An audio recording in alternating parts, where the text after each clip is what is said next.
Muito do que está sobre a história de Jesus, na nossa Torá está longe de ter sido assim. Aquilo muito foi escolhido. Não é à toa que você vai achar um monte de Bíblias do Novo Testamento que vão ser encontradas ao longo da história onde Jesus era outra pessoa. Muito do que você encontra sobre a história de Jesus em livros judaicos muito antigos é em código. É chamado de Yeshu, é nomes que se dá. Ou aquele que perverteu na época de tal, é encontrado de modos assim diferenciados. Então, na nossa Torá, ele não foi o Messias. Na nossa Torá, ele acabou representando o que a gente chamaria do falso Messias, que ele tem coisas que poderiam parecer que é, mas no final das contas não fez a parte básica estrutural. Exemplo, pega Isaías 53, você pega Daniel. O que o Messias vai fazer? O judaísmo tem esses profetas. O que esses profetas judeus falam? Ele vai construir o terceiro templo, ele vai fazer a paz entre os povos, as guerras vão acabar, a idolatria vai acabar, o nome de Deus vai ser um. Toda essa parte básica a gente acredita que não só não aconteceu, como piorou. Porque depois que iniciou-se algumas religiões, aumentou-se mais morte.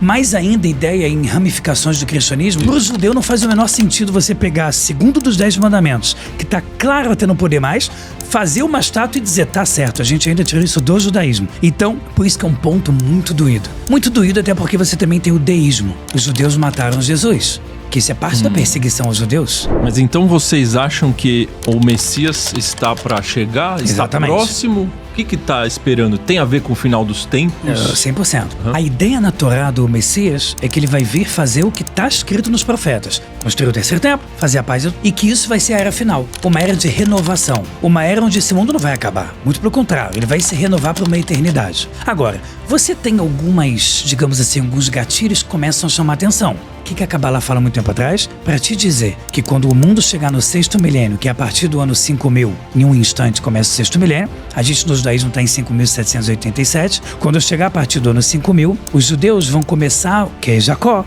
vão começar a voltar para Israel. E aí, os amalequitas e ismaelitas, que seriam o muçulmano radical, vão causar muito sofrimento. E depois que Amaleque e os ismaelitas causarem sofrimento aos judeus, quando já tiverem voltado para sua casa, saiba que o shofar, que seria o chifre do cabelo do Messias, vai ser ouvido no mundo todo. Então a gente acredita estar próximo. Eu acho que a gente nunca se conscientizou de tantas profecias na sua cara, de forma tão, digamos assim, jogadas para você. E vamos aí, pra gente começar nosso assunto aqui, né? A gente gosta de falar uma verdadeira aula para os nossos queridos ouvintes. Se a gente pudesse começar com a Kabbalah judaica. Claro. Né? Quais seriam as bases do conhecimento da Kabbalah judaica? E o que ela é, né? Para quem não sabe ainda. A Kabbalah vem do hebraico, literal, recebimento. E a gente tem a Torá escrita, que é o Pentateuco, junto com toda a Bíblia, onde os cristãos também acreditam que é Isaías, os profetas, reis, escritos do rei Salomão, salmos.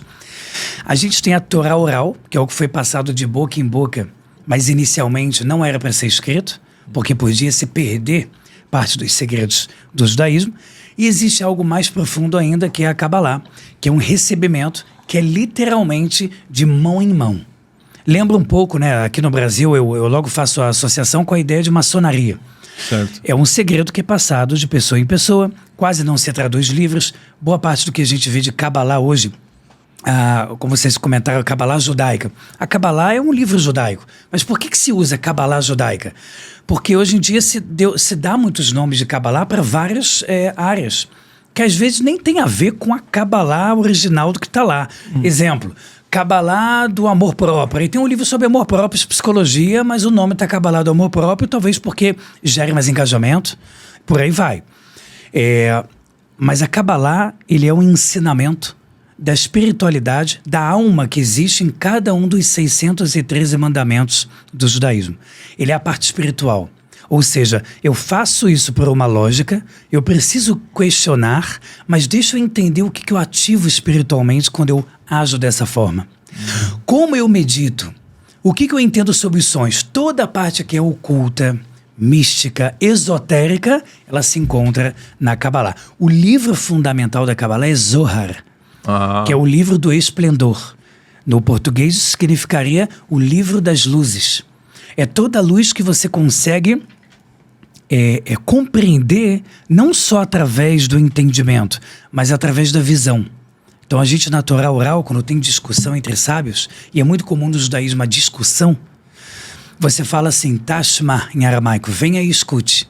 Mas quando você tem um ensinamento na Kabbalah, em aramaico, é dito Tahazi, venha e veja. Não tem discussão. Não tem discussão. É dado. É dado. Então é igual você estar na sala, escutou um barulho na cozinha, quando você escuta, você fica, a panela caiu, não sei. Quando você vê, acabou a discussão. Eu vi aquilo. Perfeito. Então a Kabbalah tem essa pegada de que o que eu posso enxergar, como eu posso ser impactado por algo quase que sem discussão em cima. Isso é a Kabbalah, né, de forma geral. E tem abrangências que são quase que intermináveis nas suas ramificações. Quem seriam os grandes líderes da Kabbalah? Quem que criou? Quem são as grandes pessoas Por trás. por trás Claro. dela? O primeiro, né, que a gente tem, que falava de temas assim, mas ainda era oral, era o primeiro patriarca Abraão. Onde na própria Torá é dito que ele olhava para as estrelas e Deus falava para ele, não fica preocupado ao olhar para as estrelas e ver que você não vai ter filho. Sabe que a tua alma está acima das estrelas. Eu vou te dar um filho, que era Isaac, que era impossível porque a esposa tinha 90 anos e era estéril. E ele olhava nas estrelas. Vem a Kabbalah e diz por que ele olhava nas estrelas? Porque ele dominava a sabedoria da astrologia no viés judaico. E ele sabia que pela astrologia as coisas não têm muita mudança. Na nossa visão judaica, na astrologia, as coisas são como você vê. Ou seja, não tem como mudar. E aí Deus fala para ele, tem como mudar. Porque a tua sorte, a tua alma, ela está acima do destino. Isso é um dos pensamentos mais clássicos judaicos. Você pode mudar qualquer coisa, por exemplo, através da reza, do jejum, mudança de ações, caridade. Existem mitzvot, mandamentos específicos que você consegue quebrar um decreto ruim ou adicionar um bom. Então, Abraão é o primeiro. Tem livros até de Kabbalah bem antigos que a gente conecta, associa a Abraão. Depois é o próprio Moisés, que muita coisa do que é dito que ele viu no Monte Sinai quando recebeu a Torá, a princípio não tem lógica nenhuma. Como, por exemplo, Deus dizer para Moisés, você pode ver as minhas costas, mas você não pode ver a minha face. E aí ele fala, tá bom, então eu só vou olhar para as tuas costas. O que é costas? O que não é ver a minha face? Então vem a Kabbalah e começa a trazer todas as alusões, poder da imaginação. Kabbalah fala que sem poder da imaginação não existe nem profecia. O que parece muito louco, Olha. porque será que eu estou imaginando? Não é que eu estou imaginando, mas se eu não tiver o poder da imaginação, eu não tenho um receptáculo para poder receber também a profecia. E aí a coisa vai até que alguém instituiu oficialmente, que foi o Rabi Shimon Bar Yochai. Ele estava na época dos romanos, na destruição do segundo templo. E ele foi aluno de um rabino chamado Rabi Akiva, um dos maiores rabinos da história do povo judeu. E ele ficou escondido numa caverna dos romanos, escondido lá, por 12 anos. Quando ele sai, a própria Kabbalah, onde é explicado, começa a acontecer muitos milagres com ele. Ele vê um judeu trabalhando no sábado, no Shabat, que é o dia sagrado onde é proibido trabalhar. E ele, na justiça que ele se conectou divina, muito dura, ele acaba como incendiando a pessoa. E o filho dele faz o contrário, tenta ressuscitar ele. E aí ele mesmo fala que eu não estava pronto para o mundo de fora. Então Deus mandou ele voltar e ficou mais um ano na caverna estudando a Kabbalah. E aí começou a ser redigido os primeiros livros que a gente chama do Zohar, Livro do Esplendor. A partir daí é a desenvoltura desse primeiro livro, como se fosse a interpretação da Bíblia. Em que ano era isso? Se a gente pode... Sim. Tem data? Por volta de 1958 anos. Porque a gente fala que há 1958 anos foi destruído o templo. E foi nos 5 anos da destruição, entre antes e depois, que é quando ele escreveu o livro Zohar. Seria o livro do 1958 anos... Para trás. Para trás. Quase 2000 anos atrás. Ou seja, seria um pouco depois de Cristo. Sim. 70 depois de Cristo. Uma coisa que eu acho muito interessante, e ainda com o que você falou, que a Kabbalah você consegue ver, né? Sim. E a Kabbalah, ela fala que sobre a criação do universo, uma maneira bem diferente sobre a ciência. Como Sim. que é essa maneira que a Kabbalah conta sobre como o universo foi criado?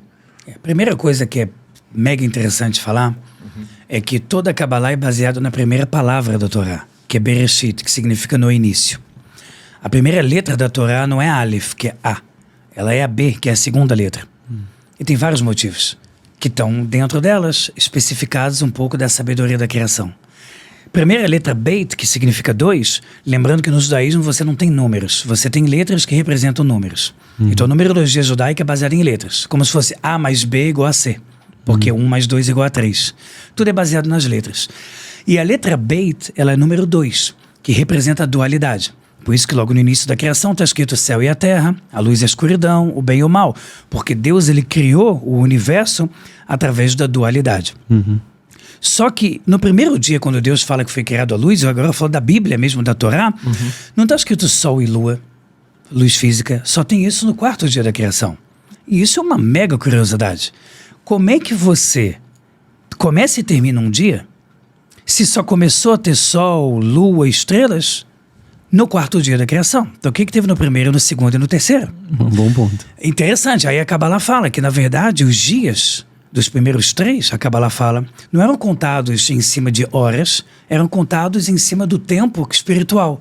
E aí tem uma passagem da Torá oral, que é de Moisés, de boca em boca, mas foi escrita por volta de 2.000 anos atrás, que fala que isso pode dar quinqualhões de anos, números absurdos que são feitas contas na Torá em cima desses primeiros 3 dias.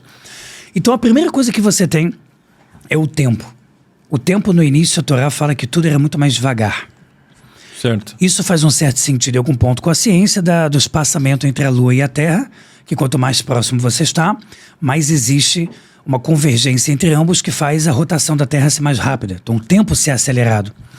Mas sem olhar para isso, a Kabbalah diz que o tempo era mais devagar. Logo, os primeiros dias da criação podem ter acontecido em milhões de anos. Questão número 2, que a Torá fala que esse mundo, como a gente vê, ele foi o 10º da criação. Que Deus criou o mundo antes como se fosse, entre aspas, testes. E aí a Torá fala de animais gigantescos como se fossem crocodilos gigantes. O que a gente interpreta? Está falando dos dinossauros. Aí vem a própria Kabbalah e diz, por que Deus ia criar um teste? Se ele já é o Todo-Poderoso. Se ele já sabe, é a filosofia do livre-arbítrio e do poder, né? De Platão, né? Se Deus é o Todo-Poderoso, ele pode criar uma pedra que nem ele mesmo pode carregar? Essa discussão tem em Platão, porque se ele é o Todo-Poderoso, então ele criou uma pedra que ele não pode carregar, então ele não é o Todo-Poderoso. Exato. E se ele não pode criar, ele também não é. Então a gente fica, não é? Muito interessante essa discussão. Mas a ideia é que os testes servem para o que o humano vai enxergar. Deus, ele fala na língua do homem. Porque se ele falar numa língua espiritual, sem dualidade, sem comparação, sem a estrutura de unidade, tempo e espaço, que é a tridimensão que a gente vive, a gente não vai entender nada. É igual falar de uma cor que não existe. A cor tal é linda, mas essa cor não existe. Pois é, mas eu acho ela linda. Seria devaneio total. Então Deus, ele fala a língua do homem e a Kabbalah vem mostrar que Deus está te dizendo o quê? Olha o mundo perfeito que eu criei. Porque é como se eu tivesse testado e criado e recriado até sair a coisa perfeita. A ideia é que a gente já consiga ativar daqui o amor a Deus, o amor ao Criador. Porque se tudo é tão automático, sem uma diferença entre bem e mal, certo e errado, aonde eu vou ativar o meu amor? Normalmente eu ativo o meu amor baseado também no que eu tenho repulsa pelo lado contrário. Porque normalmente a Kabbalah fala Zel Eomad Zeh Asa Elokim. Deus tudo ele fez numa equivalência dos opostos. E baseado nisso eu consigo entender. A dualidade. A dualidade, o tempo todo. Então a Kabbalah o tempo inteiro se baseia na dualidade para conseguir te ensinar algo. Senão não teria como ensinar. Não teria como ensinar. A gente não teria como compreender, na verdade. Exatamente. Então tudo que a gente fala, Deus com a sua mão direita salvou o povo judeu do Egito. A gente vai agora, nós judeus vamos comemorar nesse sábado à noite, Pessah, que é a festa da saída do Egito, que muitos chamam no Brasil Páscoa, é a Páscoa judaica. Sim. Porque fica parecido nas datas. Por que a gente vai comemorar isso? Porque a gente vai lembrar que o que Deus fez com a gente. Faraó, as 10 pragas. Mas tudo lá é metafórico. E o Maimônides, que foi o maior filósofo do povo judeu, que tinha discussões com ideias de Aristóteles, mas ele era ao mesmo tempo um grande rabino, ele fala, se Deus não falasse assim, a gente não ia entender qual sentimento Deus está ativando para que você aprenda algo. Eu não vou conseguir me conectar com Deus. Mas não pode dar margens para interpretações erradas? Pode. Que é o que acaba acontecendo? Ou Pode. a pessoa não entender absolutamente nada do que está escrito? Pode. O Maimônides, ele fala num livro chamado Guia dos Perplexos. Um livraço, dá mais ou menos umas 1000 páginas, só de discussão filosófica sobre unidade divina, providência divina, bondade, maldade. E ele faz essa pergunta, ele diz, não seria muito mais fácil Deus, ele... E aí eu vou pegar o teu exemplo e vou além. Não seria mais fácil Deus não dar margem pra nada? Joga na cara. Sabe aquela Como coisa? se fosse matemática. A mais B é igual a C, né? Assim, escracha logo pra pessoa ficar, caramba, vou ficar até sem graça de não acreditar. O Maimônides fala que isso mataria e destruiria o livre-arbítrio. Porque o poder do livre-arbítrio está na conquista do mérito. Eu preciso conquistar por esforço próprio e acreditar porque eu cheguei. Se eu acredito porque eu não tenho opção, eu não tenho mérito algum. Logo eu não tenho conquista nenhuma, logo não faz diferença nenhuma eu existir ou eu não existir. Então a filosofia judaica quer te ensinar que a conquista é o que faz você sair do ponto A para o ponto B. E ela só existe no livre-arbítrio. Então se Deus jogasse na tua cara o que é a realidade espiritual sem nenhuma conquista, duas coisas vão acontecer. Acabou meu mérito. E número 2, a minha tendência é ter ódio. Como assim? A Torá fala que se você, Deus me livre, tá quase para virar um mendigo na rua. Vem alguém e fala, eu vou te sustentar. Eu vou te dar 5 mil reais por mês para você ter uma vida minimamente normal. Aí, todo mês te dá 5 mil. No primeiro mês você fala, obrigado, você salvou minha vida, você é um anjo da minha vida e tal. Segundo mês, terceiro mês. A tendência de quem mantém alguém é, o que você está fazendo com o dinheiro? Você está usando? O que está acontecendo? Então Maimônides dá esse exemplo para dizer que a pessoa vai chegar num momento que ele vai começar a ficar com muita vergonha de receber aquele dinheiro. Porque ele tem que o tempo todo dar prestação de contas do que ele está fazendo. Isso começa a humilhar ele como um ser humano. Vai chegar um momento, o Maimônides fala, que pela filosofia básica de como funciona o ser humano, ele vai ter ódio daquela pessoa. Ele vai dizer, eu dependo de você. Eu não posso pensar diferente, eu não tenho o direito de estar em outro lugar. Então, como se ele fosse um bem do outro. Um bem. E aí o Maimônides traz isso na filosofia judaica de escrachar a verdade. Se não é pelo mérito, se não é porque eu quero, se não é porque eu decidi, e sim, eu sou obrigado, é muito difícil eu conseguir me apegar àquilo de forma verdadeira, amorosa. Eu sempre vou ter um ódio de que eu sou escravo de alguma forma daquilo. Então esse é um dos motivos. Por que Deus dá margem? Talvez para a gente exatamente se aprofundar. Como o rei Salomão fala, né, considerado o homem mais sábio da nossa história no olhar judaico, que se você não se aprofunda para buscar a Torá como o ouro e a prata, nem vale a pena encontrar ela. Porque se você encontrar de um modo errado, você vai perder. Se você encontrar ela de um modo que não seja realmente rico, você vai considerá-la como 2 mais 2 são 4.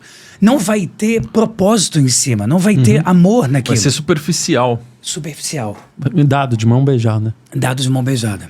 Então, por isso que é importante ter essa dúvida para gerar a discussão e, com a discussão, gerar o crescimento espiritual, digamos assim. Exatamente. No judaísmo, inclusive, a gente tem a yeshiva para homens, que é o Casa de Estudos de Torá, e para meninas, midrashá. O que se faz numa yeshiva ou para mulheres numa midrashá? Você passa alguns anos estudando Torá, manhã, tarde e noite, independente se você quer seguir o rabinato, ou que seria padre ou pastor em outras religiões. Isso é muito incomum. Eu sei que tem a escola de freira, mas aí a pessoa normalmente vai ser uma freira. Por que isso é muito incomum? Porque a ideia judaica é, eu não posso chegar numa conclusão sem questionar. Quando o povo judeu falou, faremos e ouviremos, a famosa frase que quando Deus falou, vocês querem receber a Torá no Monte Sinai, o povo judeu gritou juntos, faremos e ouviremos. O que significa isso? Olha, Deus, eu vou fazer, mas depois eu quero entender detalhe por detalhe do que eu estou fazendo. Então, quando eu chego numa mesa de um sábado, de um Shabat, e tem o suco de uva, a mesa reunida, a hierarquia de que os avós tomam e comem primeiro que os mais novos, todos esses valores eu até faço, mas eu preciso em seguida entender exatamente o que eu estou fazendo. E é isso é yeshiva. Você passa anos estudando o Torá, manhã, tarde e noite, com dezenas, centenas, milhares de livros, porque são muitos anos de judaísmo, 3.300 anos, oficialmente tirando a história dos patriarcas, matriarcas, que aí você vai para 4.000 e pouco, e que você precisa chegar. Você precisa chegar naquela lógica. O judeu, de uma forma geral, como povo, é extremamente questionador e até, eu diria, teimoso. Na Torá, o povo judeu é chamado de povo de dura cerviz, um povo teimoso. Você vê que Moisés fica toda hora tendo problema. Não, mas o povo tá reclamando. E aí Deus fala, então faz cair a carne de codorna, por exemplo, e alguns vão morrer de tanto que vão comer. Você tem essa coisa do teimoso, do dura cerviz, da dificuldade de apenas aceitar.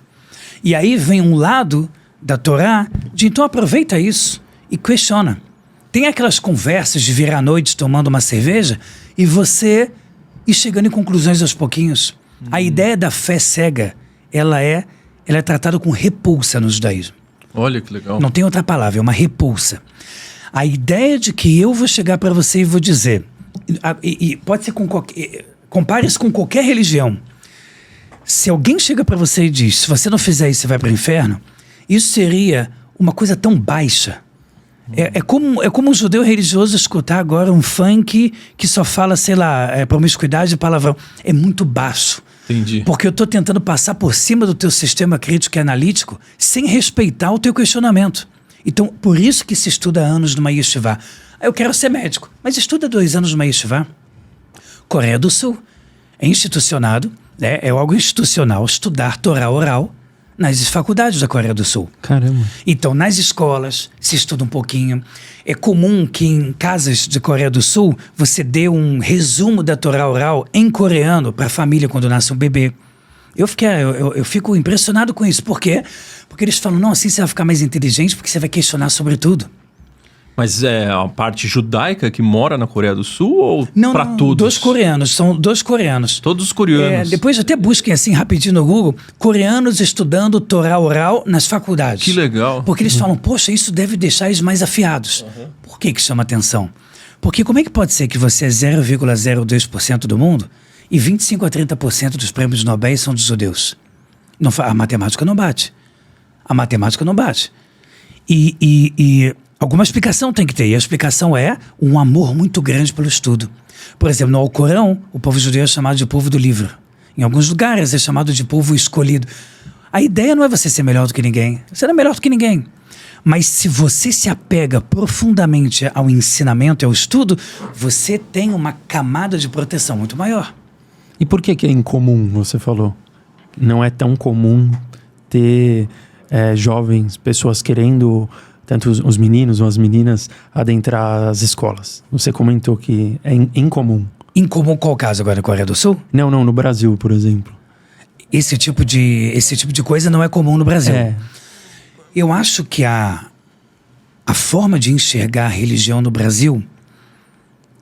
eu falo como alguém de fora, né? Certo. Eu sou judeu, nasci no meio judaico, mas a maior parte dos meus colegas, pessoas com quem eu trabalho, vivo, não são judeus. E eu percebo que tem a ideia da fé cega. Não no sentido pejorativo. Talvez uma ideia que eu busco interpretar como uma coisa pura. Da pessoa dizer, não, eu quero como uma criança fechar os olhos e acreditar que meu pai vai me pegar no colo. E por mais que eu vejo isso com uma beleza, isso é tão não judaico, que eu acho que isso é o que fomenta o judeu a ter que estudar línguas. O judeu sempre corre atrás de saber línguas. Porque eu acho que você, não, mas eu não quero ser enganado. Eu tenho medo que algum dia alguém me fale uma interpretação até em cima do meu judaísmo e eu não esteja sabendo. E eu acho que o brasileiro, de forma geral, ele não é um país de guerras, não é um país de perseguição, claro que teve a escravidão e tudo mais, mas você não tem a ideia de vamos massacrar, Deus me livre, agora aquele tipo de brasileiro. Eu não vejo isso. Sim. A religião é quase que comum para todo mundo. Eu não sei se eu estou certo, mas eu li uma vez num artigo de uma mulher fazendo um TCC sobre religiões que o número de cristãos no Brasil numericamente seria o maior do planeta, independente se são praticantes ou não. Então eu acho que a coisa desce de uma maneira mais leve. É muito automático, é assim que eu vejo. É mais leve, né? Muito mais leve. E o judeu tem aquela coisa o tempo todo. Questionamento. E será que eu vou continuar no Brasil? Então olha só, as minhas 3 gerações de vida nunca nasceram no mesmo país. E isso é judaico. A minha avó nasceu no Egito, o meu bisavô nasceu no Líbano, a minha mãe nasceu no Egito, eu nasci no Brasil e a minha filha nasceu em Jerusalém. 4 gerações, 4 países diferentes. Isso é incomum. Isso é zero comum. Um japonês costuma nascer no Japão. O brasileiro costuma te dizer que tanto tempo... Claro, você veio de algum lugar, África, né? O Brasil é um grande mix, uma nação mixada, mas você costuma ter aquela coisa de que gerações atrás nasceram no mesmo lugar. O judeu não. O normal é que eu nasci em lugar diferente. Logo, eu quero resgatar também a memória dos meus avós. Eu quero aprender o dialeto Yiddish, que é 80% alemão, um pouco de hebraico e inglês. Eu quero saber inglês porque os judeus estão no mundo inteiro. Quando eles vão tentar se falar, Acaba que o inglês é universal, não é todo mundo que sabe hebraico, mas muito judeu, a maioria esmagadora fala inglês. Então, eu acho que essas situações vão fomentando no judeu, tem que estudar. Eu não posso ficar para trás. Muito bom, muito bom. Ainda na Kabbalah, a gente estava falando que é dualidade, né? Sim. Como que é a interpretação do bem e do mal, segundo o Kabbalah? O bem e o mal, eles foram, a Torá acredita, a Kabbalah acredita que eles foram criados na sua essência. Ou seja, Deus não é mal e não criou o mal, é o ser humano. Não, para a gente não faz o menor sentido, porque o ser humano, ele não pode criar na nossa ideia, né? Ela você, nada se cria, tudo se transforma. Eu não posso criar porque eu não sou Deus. E se você fala que você criou algo que inexistia, então você deu um poder divino para um ser humano limitado. Então a nossa lógica é, Deus criou o bem e o mal e ele colocou as duas essências na tua mão. E você vai usar os dois ao teu bem querer, como você quiser. Ao bel prazer. Ao bel prazer. Livre-arbítrio. O livre-arbítrio total. E se eu quiser fomentar o bem, que bom, o bem vai puxar o bem. Então a Torá tem uma frase famosa, né? Cada mandamento positivo que eu faço, imediatamente vai vir um próximo mandamento positivo. Cada mandamento negativo, vai vir um contrário. E dessa forma eu vou me tornando um antro. Como se fosse um pequeno templo. Não é à toa que o judaísmo tem uma frase linda que eu até botei no convite do meu casamento, que é: criem para mim um templo e eu morarei dentro deles. Aí a Torá fala, tá errado. Se é um templo, é dentro dele. Por que dentro deles? A Torá fala porque cada ser humano, quando ele está conectado diretamente com Deus, ele é um templo. É um templo para si. E Deus vai estar dentro dele. Então, se você optar pelo mal, é o mal. Se você optar pelo bem, é o bem. Tudo é livre-arbítrio no judaísmo. Não tem, porque não sei, o diabo fez eu fazer. Não bota a culpa no diabo. Foi você que fez. Tem a umbridade de que o livre-arbítrio está dentro de você. Você pode ser influenciado, pode. Você pode ser manipulado. Mas você sempre tem o livre-arbítrio inserido para o bem ou para o mal. Então a gente acredita nessa dualidade por essência e que depois vai ser ramificado e ativado a cada pensamento, faliação, que a Kabbalah fala que são as únicas 3 roupagens do mundo físico. São as 3 únicas formas do corpo, da alma se ativar nesse mundo. A forma que eu penso, falo e faço. Eu queria voltar naquela questão que você falou do questionamento, né? Que o povo judeu questiona tudo.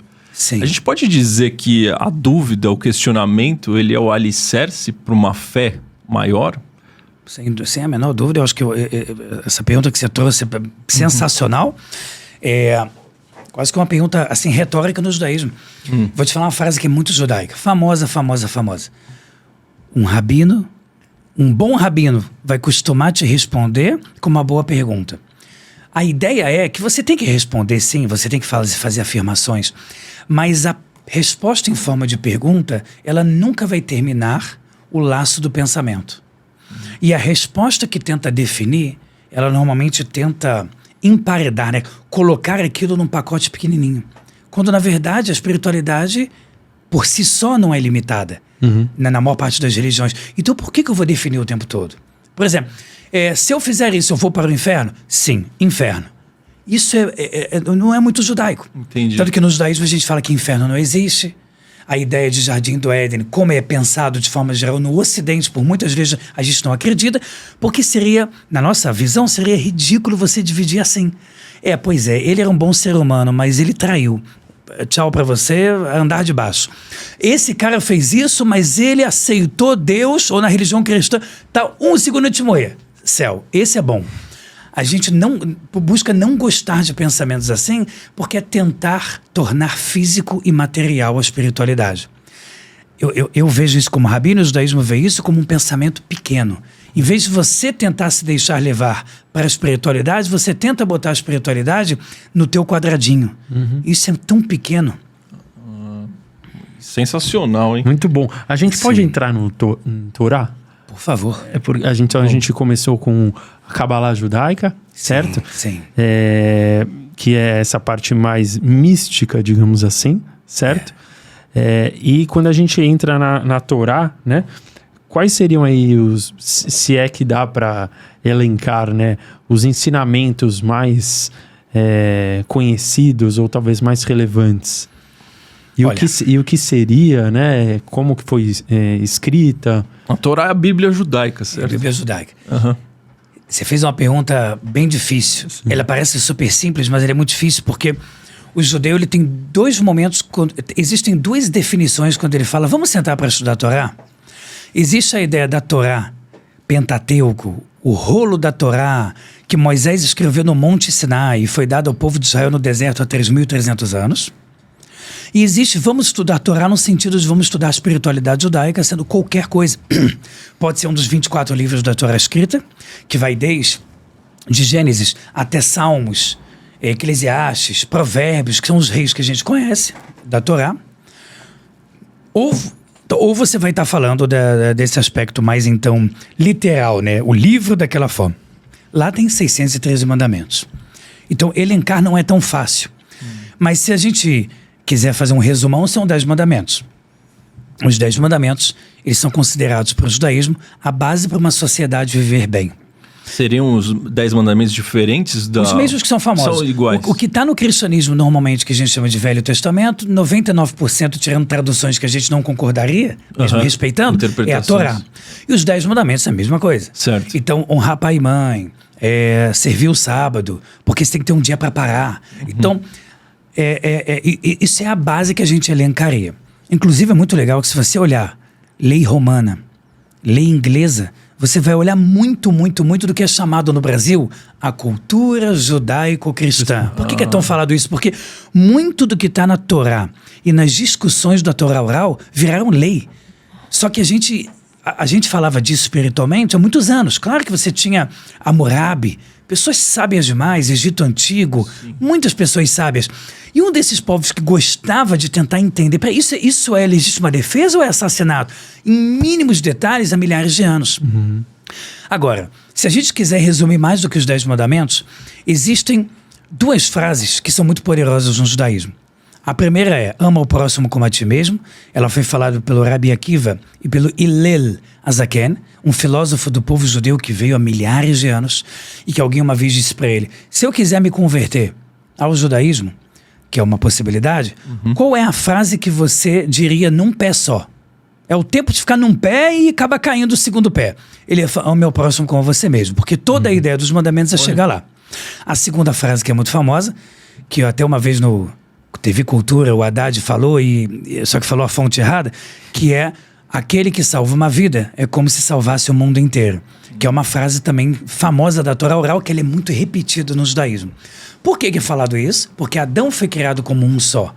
Então, se ele não tivesse se cuidado ao mínimo, o mundo inteiro não existiria. Então, a gente tem muito a ideia no Holocausto, se eu posso salvar uma criança, e com a lista de Schindler, se eu conseguir salvar uma criança, eu salvei o mundo inteiro, porque dela pode sair coisas maravilhosas.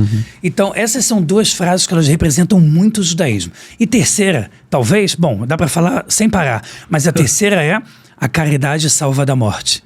A Torá acredita que a caridade é a base, a ideia dos 10%, dízimo, ela vem de Jacó, vem de Abraão, que prometeu, se você cuidar de mim, de tudo que eu tiver, 10%. Aí veio Jacó quando fugiu do seu irmão Esaú. Se você cuidar de mim, de tudo que eu tiver, eu vou dar 10%. Rei Davi, até virar uma lei judaica. O judeu tem a obrigação de dar tudo que ele ganha, 10%. E é lindo, porque você tem muito dinheiro rodando em caridade. E mais bonito, não dá direto para o seu líder, porque a maioria vai se corromper. Então não deixa o teu rabino, o teu padre, o teu pastor de Ferrari. Vai e olha, ou dá diretamente você para o pobre. Porque a própria Torá diz que o ser humano já tem muita dificuldade. Ele pode ser judeu, hinduísta, quem ele quiser, e tem muita dificuldade. Então se você começar a dar milhões na mão dele, ele vai começar a mexer com ele. Bota numa instituição, bota numa associação, deixa a auditoria pública, faz uma coisa mais inteligente. Aí o número de ONGs, se você procurar, o Israel está entre os 5 países com o maior número de ONGs per capita do planeta. Caramba. Porque é tudo muita ONG. Começou a guerra, quando começou pelo massacre do 7 de outubro, 1.200 pessoas, uma coisa que foi... Os judeus do mundo se juntaram, ricos, classe média e principalmente os trilhardários, e começaram a botar valores inacreditáveis. Na primeira rodada foram 15 bilhões de dólares, que foi para capacetes, para água, para a polícia fazer atividades extra, digamos, comuns, para procurar familiares que estavam perdidos, porque muito rapidamente morreu muita gente. Então, essa atividade judaica de caridade é muito forte. Então a gente costuma falar que é dúbio. A caridade salva da morte, ela tem duas ideias. A ideia de que ela salva da morte literalmente, e também que quando você faz a caridade, algo ruim podia acontecer e você cancelou aquele decreto espiritual por ter sido bondoso. Tanto que tzedakah, caridade não é caridade, em português é justiça. Quando você doa, você só está fazendo o que é certo, não é que você é bonzinho. Então tem essa ideia bonita, tzedek, faça o que é justo. Aí você limparia coisas suas, pecados que você cometeu? Isso já é interessante. Nem tanto, porque a ideia é que um ser humano ele não pode substituir o pecado que ele teve por uma boa ação. Porque senão viraria uma grande negociação. Que é muito comum existir em muitas religiões. Não, calma aí, eu pequei, mas se eu fizer aquilo, eu tô salvo. E aí não é muito bem aceito isso no judaísmo. Mas no aspecto de que pode ter um decreto sobre mim, de vidas passadas, como a Torá acredita em reencarnação, e que, teoricamente, eu não tenho um domínio consciente sobre ele agora. Mas ele é um decreto que vem de uma vida passada. E às vezes eu ter salvo uma vida, a minha vida agora vai estar salva e eu consigo acabar com aquele decreto ruim. Entendi. Nesse aspecto. Não seria, né, que se toma lá da cá, né? Que igual em outras ocasiões. Muito bom, mas uma coisa que me chama muito a atenção é... Você falou, né, que uma das bases é ame ao próximo assim como a ti mesmo. E essa seria a maior fala de Jesus. Seria o Messias dos cristãos. Sim. Por que ele não é considerado o Messias para os judeus? Eu até vou... Boa pergunta. Muito boa pergunta. Com a tua permissão, eu começaria pensando primeiro o contrário.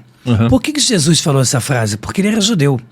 E a Torá fala que a Torá oral... Bom, boa parte da vida dele na Torá oral foi destruído pela igreja na época das cruzadas e Inquisição, porque os judeus eram fortemente perseguidos nesses ambientes, porque o judeu tinha a história de Jesus escrita. Isso não era muito inteligente, porque até hoje você tem muitas vertentes de quem foi Jesus e de que forma. Aí você tem o Concílio de Nicéia, e aí você tem os ocultismos. Exatamente, e aí você tem um imperador romano poderosíssimo, muitas vezes fazendo, não, peraí, vamos escolher, tô falando agora como judeu, tá respeitando 100% as outras religiões, mas na nossa visão a gente fala, peraí, muito do que está sobre a história de Jesus, na nossa Torá está longe de ter sido assim. Aquilo em muito foi escolhido, na nossa visão, tá? Foi muito escolhido.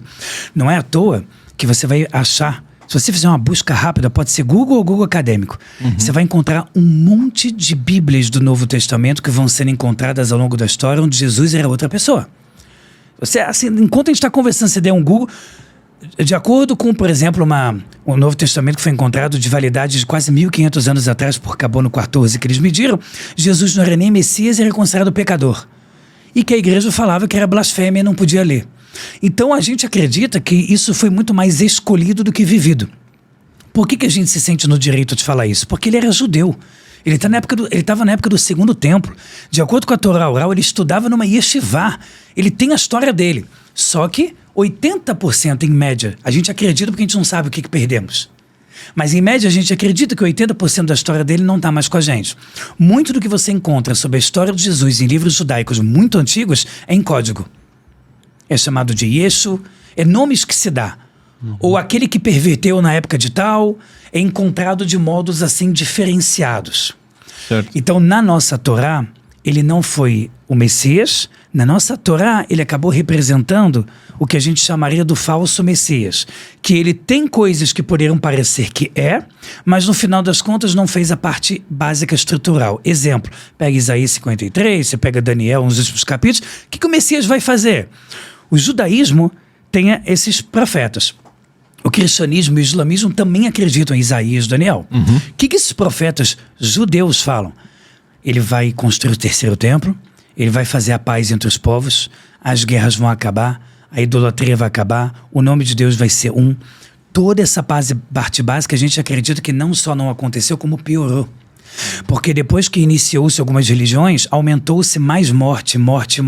Mais ainda ideia em ramificações do cristianismo de, não, esse aqui é uma estátua, mas espera aí, mas tem o segundo mandamento, não terá outros deuses, você não terá estátua, não terá papapá. Porque para algumas religiões, tudo bem ela falar, eu quero acreditar numa estátua, e eu como Elial tenho que aceitar feliz e dizer eu respeito. Mas quando você tenta tirar isso do judaísmo e dizer que está certo, é onde machuca. Entendi. Para o judeu não faz o menor sentido você pegar segundo dos 10 mandamentos, que está claro até não poder mais, fazer uma estátua e dizer, tá certo, a gente ainda tirou isso do judaísmo. Então, por isso que é um ponto muito doído. Muito doído até porque você também tem o deísmo.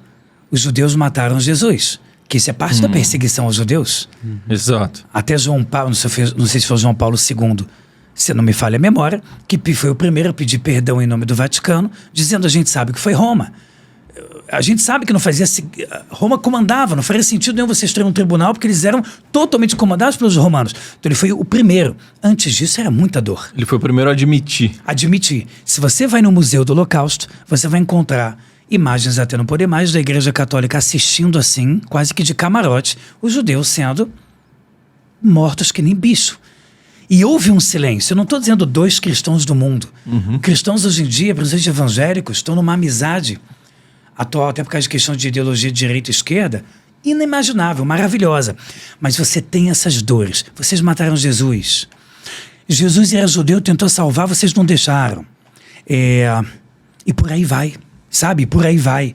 E aí a coisa, normalmente, ela tem uma discussão muito fervorosa. Mas para o judaísmo, a gente não acredita nele como Messias.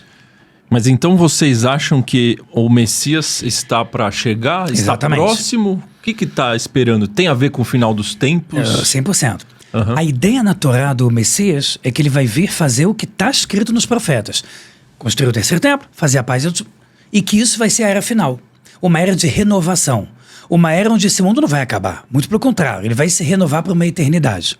Agora, você tem algumas, digamos assim, alguns gatilhos que começam a chamar a atenção. A Kabbalah fala, por exemplo, que olha que louco, a Kabbalah fala que o nome Jacó em hebraico é Yaakov. E ele é escrito sem uma letra que poderia estar escrita. É como se fosse no português, que você pode ter aquela letra, mas também pode estar escrito sem ela. Tipo Tomás e Thomas, sem o H. Perfeito. Muito bem. Perfeito. Vitor com seu, sem. Perfeito. E na Torá, ela está escrito sempre sem essa letra. E aí tem uma passagem que diz que os povos vão se dividir eternamente entre Jacó e Esav, que vai dar Amalek, considerados amalequitas, um povo que sempre quis guerra com Israel. Nessa hora está escrito com a letra Vav, que representa a numerologia 6. O que a Kabbalah fala muito tempo atrás? Para te dizer que quando o mundo chegar no 6º milênio, que é a partir do ano 5000, em um instante começa o 6º milênio, a gente no judaísmo está em 5.787, quando chegar a partir do ano 5000, os judeus vão começar, que é Jacó, vão começar a voltar para Israel.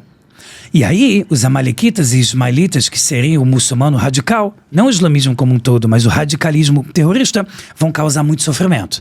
E depois que Amalek e os ismaelitas causarem sofrimento aos judeus, quando já tiverem voltado para sua casa, saiba que o shofar, que seria o chifre do cabelo do Messias, vai ser ouvido no mundo todo. Então a gente acredita, está próximo. Talvez, tem muita coisa no judaísmo que a gente vê como profecia para o final dos tempos acontecendo. Vou dar um exemplo super legal. Legal de falar, não de acontecer. Por exemplo, a Torá fala que a Pérsia vai tentar dominar o mundo no final dos tempos e vai tentar destruir Israel. A Pérsia hoje é o Irã. E por acaso, o Irã, hoje em dia, tem uma revolução islâmica de 79 xiita, extremamente radical e terrorista, e que o sonho da vida dele é bomba nuclear. E Israel e os Estados Unidos estão sempre fazendo alguma coisinha para tentar retardar isso.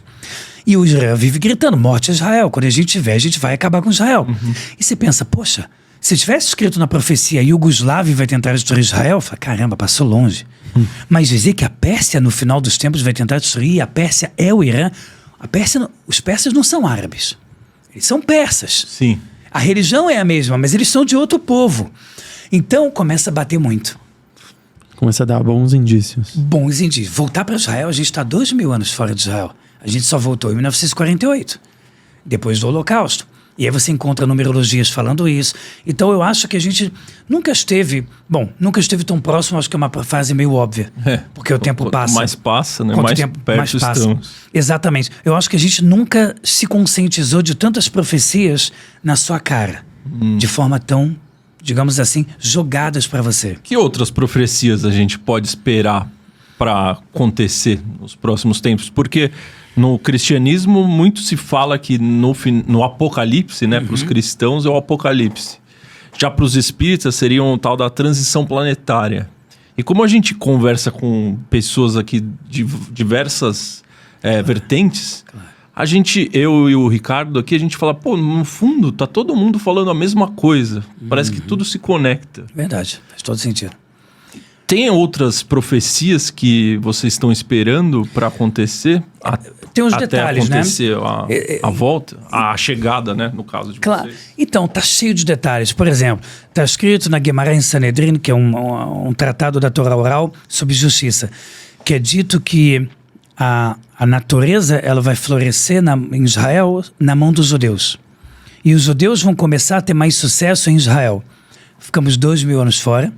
De acordo com Mark Twain, que foi um grande historiador, ele fala que o povo judeu, a prova que ele é um milagre, é que como ele conseguiu ficar longe da sua nação e da sua casa por tanto tempo e ainda existir, ele fala que isso não é muito comum.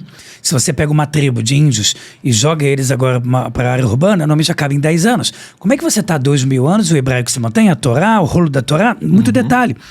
Então, uma delas é que a gente vai voltar para Israel e a natureza vai crescer nas nossas mãos. O que a natureza vai crescer? Você vai ter um sucesso naquele lugar absurdo. Um sucesso, por exemplo, pecuária, agricultura. Israel é um milagre. Israel é um deserto. Os kibbutz, né? Kibbutz. Israel tem líder em irrigação por gotejamento, dessalinização da água do mar. Sim. Pessoal, quando eu tive aquele Al Gore tentando vencer, não sei se era na verdade a época o Bush. Acho que foi isso qual era mesmo. a fala dele? O mundo vai acabar porque não vai ter água. Quem não tem uma mãe e um avô que dizia até 2050 acabou a água? Quando Israel desenvolveu uma das principais tecnologias, não foi Israel sozinho, de dessalinização da água, você teoricamente acabou com um dos maiores problemas do mundo. Então a Torá fala que muita coisa de sucesso. Israel é um deserto e você consegue vender hoje em dia fruta e verdura para a Europa inteira. Coisas que não são tão lógicas, mas elas acontecem em Israel. O país com o maior número de startups do planeta por metro quadrado, Israel. E você vai vendo muita coisa, muita coisa. Então o judeu ele consegue ter, hoje em dia em Israel, um crescimento exponencial incomum. Nós temos um país há 70 anos, com vários países à nossa volta tentando nos engolir. 1/3 do nosso PIB é para guerra e segurança e você está criando primeiro o celular do mundo, Motorola, o ICQ, depois o MSN, depois você criando coisas para o mundo, primeiro o pendrive. Como você tá fazendo isso? Não é tão lógico. É mais lógico você esperar isso sempre de Estados Unidos, Rússia, China. Então essas atitudes que elas chamam a atenção, que são discrepantes, a Torá fala como profecia. De que você não vai estar mais tão humilhado como na época das cruzadas e da Inquisição, você vai começar a estar muito enaltecido de volta na tua casa.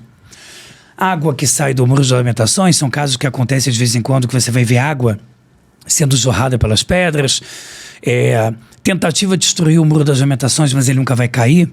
Tá aí uma profecia que se a religião judaica fosse humana, ela teria que ser muito estúpida. Porque não faz o menor sentido uma profecia milenar dizer que um povo que é perseguido desde o começo, dizer o muro das lamentações que existe desde o primeiro templo não pode cair. Porque se cair, tá errada a profecia. E profecia não pode estar errado. Nossa. E aí o muro das lamentações fez parte do primeiro templo, aí foi tudo destruído, ele ficou em pé para o segundo templo, e ele está até hoje. Então é curioso, é irônico, mas tem que ser muito corajoso. É mais corajoso você falar coisas mais genéricas. Então tá aí uma outra demonstração. Você vai até hoje ao Muro das Lamentações. O que toca de sirene em Jerusalém em guerra com o míssil balístico do Iêmen.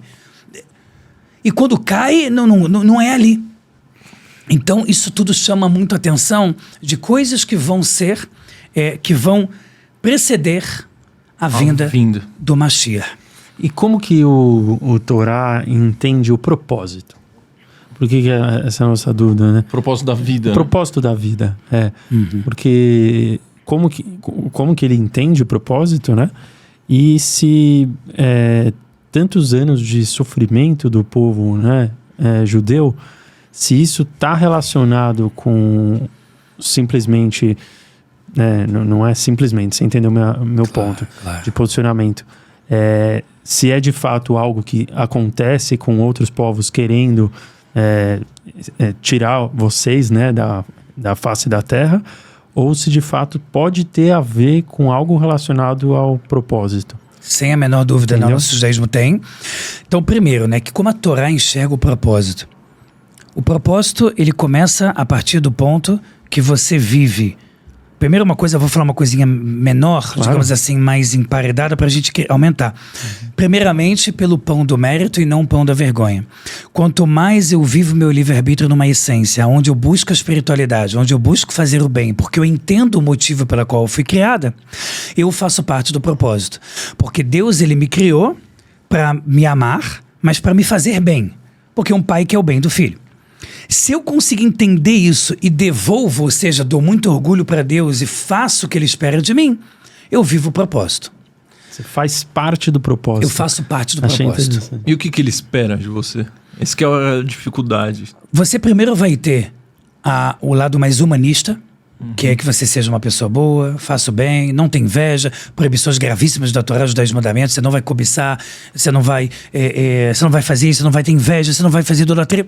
E chegar no teu tikkun, que a gente chama do teu a Kabbalah tem muito nome tikkun, o teu conserto pessoal, que é o que você especificamente veio fazer nesse mundo. Aí a Torá fala, assim como não existem um olho que é igual um do outro, ou linhas na mão que são iguais uma do outro, sabe que o teu propósito é único.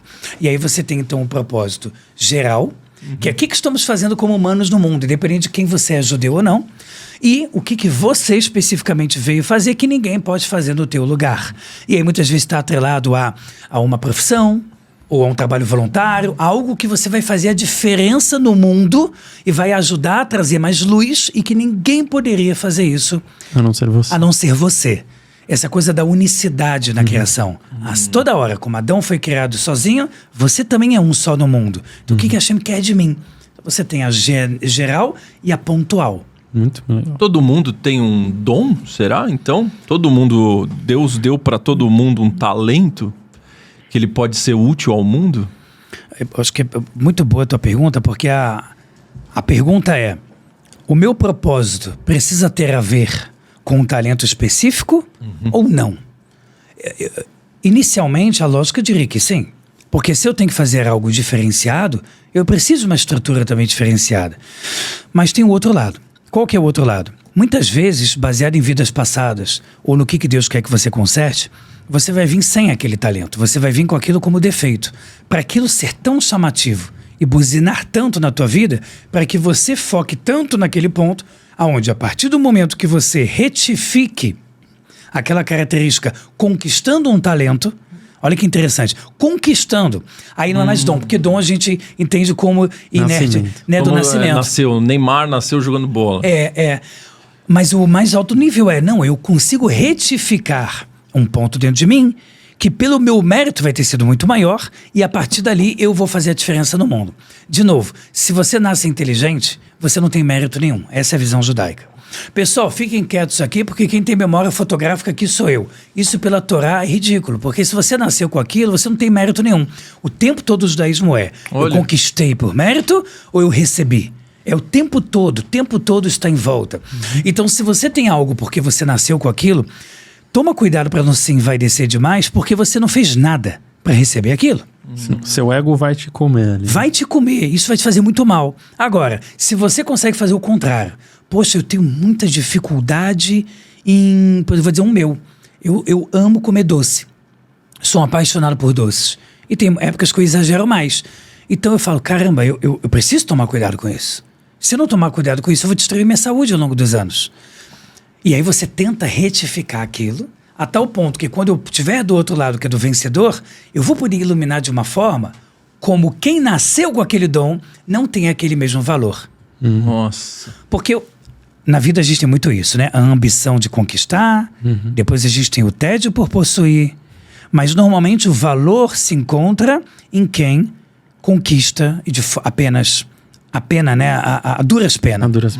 E aí vem a questão do povo judeu, se o sofrimento dele é algo específico ou acabou acontecendo. Não, no judaísmo, eu vou falar algo que talvez seja até um pouco polêmico, o judeu mereceu aquilo.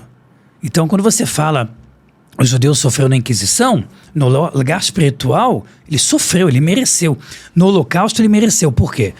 Porque uma coisa é bondade e maldade. o ser humano escolhe. Outra coisa é justiça divina. A providência divina não pode deixar algo que não é justo acontecer, que é diferente de não deixar algo ruim acontecer. Algo ruim precisa acontecer, muitas vezes porque aquela pessoa mereceu. Mas a justiça divina seria extremamente falha e o nome todo-poderoso seria uma falácia se você dissesse, aconteceu. O ser humano escolheu fazer o mal. E aí tem gente que fala, peraí, então se Hitler não tivesse resolvido fazer o Holocausto, a Torá diz, se o judeu tivesse o mesmo demérito, teria acontecido de outra forma. Teria sido uma peste bubônica que pegaria mais não sei o quê, sabe? Ou doenças específicas que pegam mais DNAs. Não importa, teria acontecido do mesmo jeito. Alguma coisa. Então o povo judeu, de acordo com a Torá, ele tem uma obrigação com o judaísmo, que são os mandamentos. Então, para o povo judeu, você recebeu a Torá.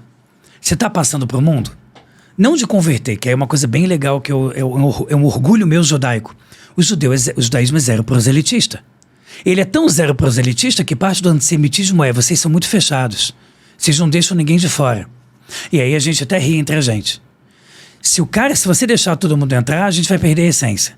Mas se você fecha, então você, digamos assim, é mau. Se eu tento viver como todo mundo, olha esse judeu entrando nos meios de comércio, de tudo e dominando tudo. Se eu fico isolado, olha os judeus sempre se isolando, se sentindo melhores. O antissemitismo ele é muito pesado. Você olha, o antissemitismo ele é uma coisa quase permitida. Então você olha aquele rapper agora que eu esqueci o nome dele, que é muito antissemita, e ele botou no Super Bowl, aquele negócio que cada segundo é $1 milhão naqueles telões do Super Bowl. Ele botou aquela nova camisa dele, que era uma camisa com uma suástica.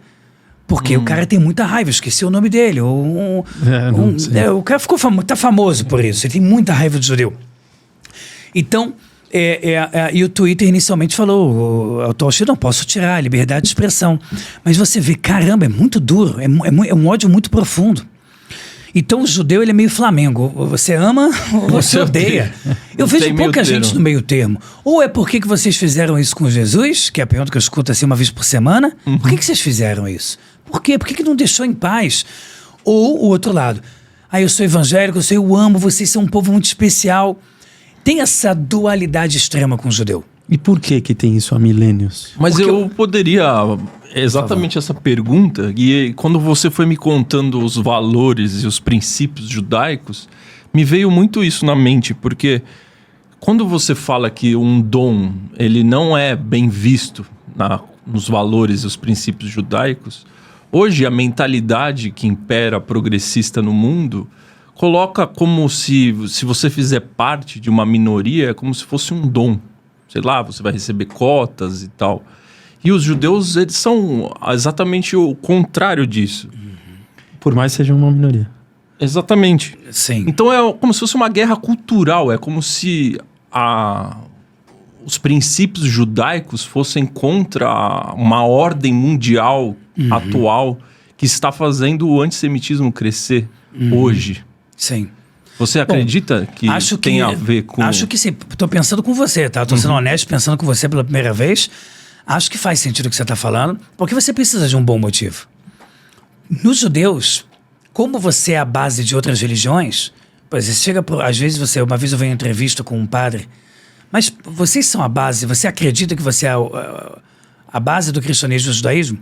Normalmente muitas pessoas vão dizer nada a ver, mas como? Não é possível nada a ver. São os mesmos profetas. Jesus era judeu, vocês estão falando do mesmo templo de Jerusalém, vocês falam do mesmo profeta Daniel, o mesmo Moisés, o mesmo 10 mandamentos, tudo. E depois mudou. Então eu acredito que o judaísmo, ele está em alta nas maiores religiões que existem. O cristianismo se baseou no judaísmo, o islamismo fala 6 dias da criação, fala do Shabat, fala povo do livro, fala de Jerusalém, fala dos judeus, fala de quando Maomé tentou converter os primeiros judeus que eram comerciantes em Meca. Então assim, está vindo da onde a ideia? Quem é Ismael? Ismael era filho de Abraão. Que Abraão depois passa para Isaac, e a Torá começa a esquecer um pouco Ismael e ir por lá de Isaac, Jacó, 12 tribos, Moisés, Torá. Então eu acredito que tem um pouco de dor também nisso.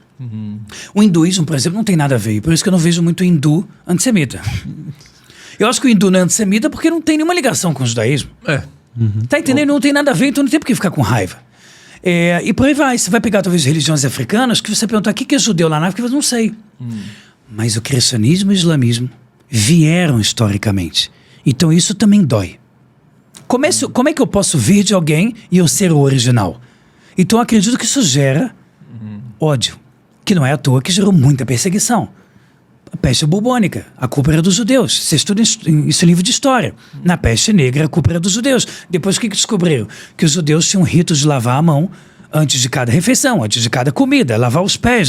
E aí eles pegavam menos. Mas você vai ter teoria o tempo todo. Então começou o Covid, estava cheio de antissemitismo, o judeu criou. Para quem é judeu, isso chama muita atenção, porque você fala, caramba, ele tá maluco? Mas tem essa coisa, o Mossad. O Serviço de Inteligência Secreta de Israel está dentro de tudo.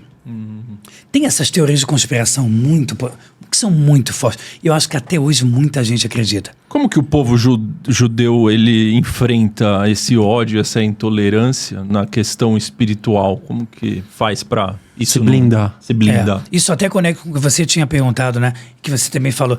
Como é que você quer... Se você vai na direção contrária... O que isso pode acabar causando, né, quando você vai numa direção contrária? Então, assim, primeiro fisicamente falando, eu acho que o judeu ele não se vitimiza.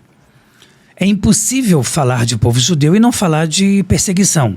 O que não significa que eu estou dizendo para você me dá cota, pelo amor de Deus. Me dá um bolsa, alguma coisa, porque eu sou judeu. O judeu ele tem uma tendência a falar, eu vou dar a volta por cima, eu vou vencer, eu vou ser o melhor naquilo. Isso é uma coisa muito judaica. O orgulho de povo. Aquela coisa de que eu não preciso temer. Não tem muito isso. Então, meu avô foi expulso pelo presidente Nasser no Egito em 57, porque na época, quando saiu Israel, nenhum país árabe à volta aceitou. Guerra até não poder mais. Em 57, os judeus foram expulsos. Vai embora todo mundo e só pode cada um carregar uma malinha mínima. E meu avô era um grande fabricante. Muito rico. E aí, veio para o Brasil, porque chegaram na Itália, Cruz Vermelha ajudou. Qual país é bom? Brasil. Então pega o próximo navio. E eles chegaram no centro da cidade, na Praça 15. Árabe. Falavam árabe, francês e só. Porque era a colônia francesa do Egito. Quando chegaram aqui, eles não sabiam como falar. Em menos de 2 anos, ele abriu uma fábrica e saiu de pobreza e ficou milionário. Então você vê essa coisa de... Poxa, isso é maldade. Estão roubando meus empregos. Me dá um pouquinho também. Isso você não vai ouvir dos judeus. Corre para aprender várias línguas, corre para abrir um comércio. Se vira. E como os judeus já teve que fazer isso muitas vezes na história, eu acho que fica no sangue. E aí isso também pode gerar teoria de conspiração. Por exemplo, o judeu ele gosta de, quando ele vai ganhar algum dinheiro, guarda numa commodity de valor agregado ao mundo todo. Então eu, como judeu, fiquei 16 anos em Israel, voltei para o Brasil. As minhas filhas nasceram em Jerusalém, mas agora a gente gostaria de voltar para Israel. Então quando eu vou separando um pouco do meu salário, a maior parte eu vou dolarizando. E deixo em Bitcoin, que eu sou apaixonado, boto um pouco em ouro, Por quê? Porque eu não sei para onde eu vou depois, eu não sei o que vai acontecer. Eu não sei se um governo, por exemplo, o governo atual do Brasil não tem um grande amor por Israel. E acaba sendo também pelos judeus. Então, e se eu tiver que sair daqui a tantos anos? Porque agora não é uma realidade, o povo judeu, meu Deus, é ultra mega acolhedor, com religiões e povos. Mas e se tiver? Eu não posso ter tudo em real. Então eu acho que isso também fomenta atitudes que vão gerar teoria de conspiração. Eles são os donos do ouro. Eles são os banqueiros. Mas peraí, eu nasci na Tijuca, Rio de Janeiro, vim de uma família classe média baixa e fui tentando aos pouquinhos conquistar o que eu tenho hoje. Por mérito, igual a Torá ensina. Por mérito, então não é justo jogar nas minhas costas, que precisei me matar para trabalhar. Lembro que quando eu fui fazer intercâmbio nos Estados Unidos, muita gente falou, você é rico, eu falei, sabe como é? Eu tive que me vender, brincando, falando, porque o intercâmbio era assim. Eu não tinha como fazer intercâmbio, minha mãe não tinha como pagar, professora de escola pública de português. Aí qual foi a ideia? Elial, vamos para um projeto onde você faz intercâmbio, trabalha 4 meses, normalmente housekeeping, cuida de hotel ou pinta, e com o dinheiro que você ganha, 80% mais ou menos vai para pagar o programa. Aquilo não foi legal. O hispânico, como era visto ainda mais alguns anos atrás, que hoje ainda tem discriminação com o hispânico, era muito feio. A ponto de chegar superior e falar, ei, hispânico, limpa aqui. Eu ficava muito humilhado, porque nos papeizinhos de formulário eu não podia botar brancos e hispânico. Hispanic people, porque era assim, você tem que ser visto. E eu falei, cara, eu me matei pra fazer aquilo. Mas se eu conto pra alguém que eu fiz intercâmbio, o judeuzinho vai fazer intercâmbio. Filhinho de papai. O judeuzinho, ele tem direito a isso. Eu não tenho, mas ele tem. Então você sempre tem que ficar se explicando. Entendi. Sempre. E voltando pra parte mística, né? Sim. Que a gente tava falando, como que a gente falou muito aí de Deus. Como que se entende o conceito de Deus pro judaísmo? Pergunta... Essa é boa, hein? Pergunta boa. Eu começaria pela filosofia judaica, para depois ir para Kabbalah. Na filosofia judaica, olha que doido, Deus é apenas o que você não pode definir. Ele não tem como ser definido, senão por definição você está errado. Olha que doido. Se você conseguir definir Deus, você já está errado. Porque se eu estou preso ao tempo, espaço e unidade, como é que eu defino algo que é exatamente o contrário? Ele não precisa estar ligado ao espaço, nem atemporal. Isso, atemporal, onipresente, onisciente. Então, é difícil. Mas eu posso definir, talvez, algo maior, como palavras absolutistas do tipo, ele é o Todo-Poderoso, ele é tudo, tudo é ele, e por aí vai. Ou eu posso definir o que ele não é, para abrir uma janela de pensamento sobre o que ele sim é. Então, Deus é bom ou mal? Não, Deus não é bom nem mal. Então, os judaísmos, a gente gosta de definir muitas coisas assim. Ele não está na dualidade. Ele não está na dualidade, ele criou a dualidade. Então, Deus também não é. Ele não é isso. Ele é exatamente o que está acima daquilo. Você vai tirando tudo que ele não é. Por exclusão. Por exclusão. A filosofia judaica, ela faz isso por exclusão. E aí me fomenta também ter que entender muito do que Deus não é, e assim, tendo que pensar muito, tendo que desenvolver muitas reflexões sobre o que seria então Deus. Sabe? Então isso vai fazendo também com que você faça um dos 603 mandamentos, que é saber Deus. Do jeito que está escrito é estranho. O que é saber Deus? É entender a essência dele.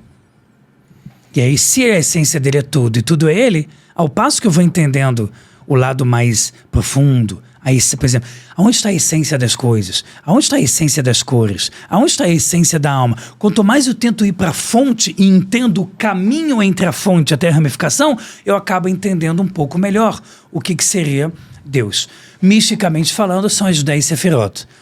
Que muito judeu no Brasil fala os 10 chakras, para ficar mais fácil. Mas não é.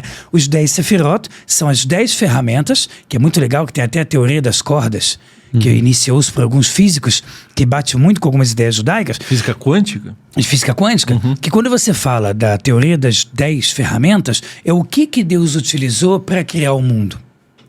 Porque tá certo que ele pode fazer da forma que ele quiser, mas como se conectou numa cordinha entre o nada e o todo, entre o espiritual e o físico, se tudo precisa, no final das contas, de um caminho a começar.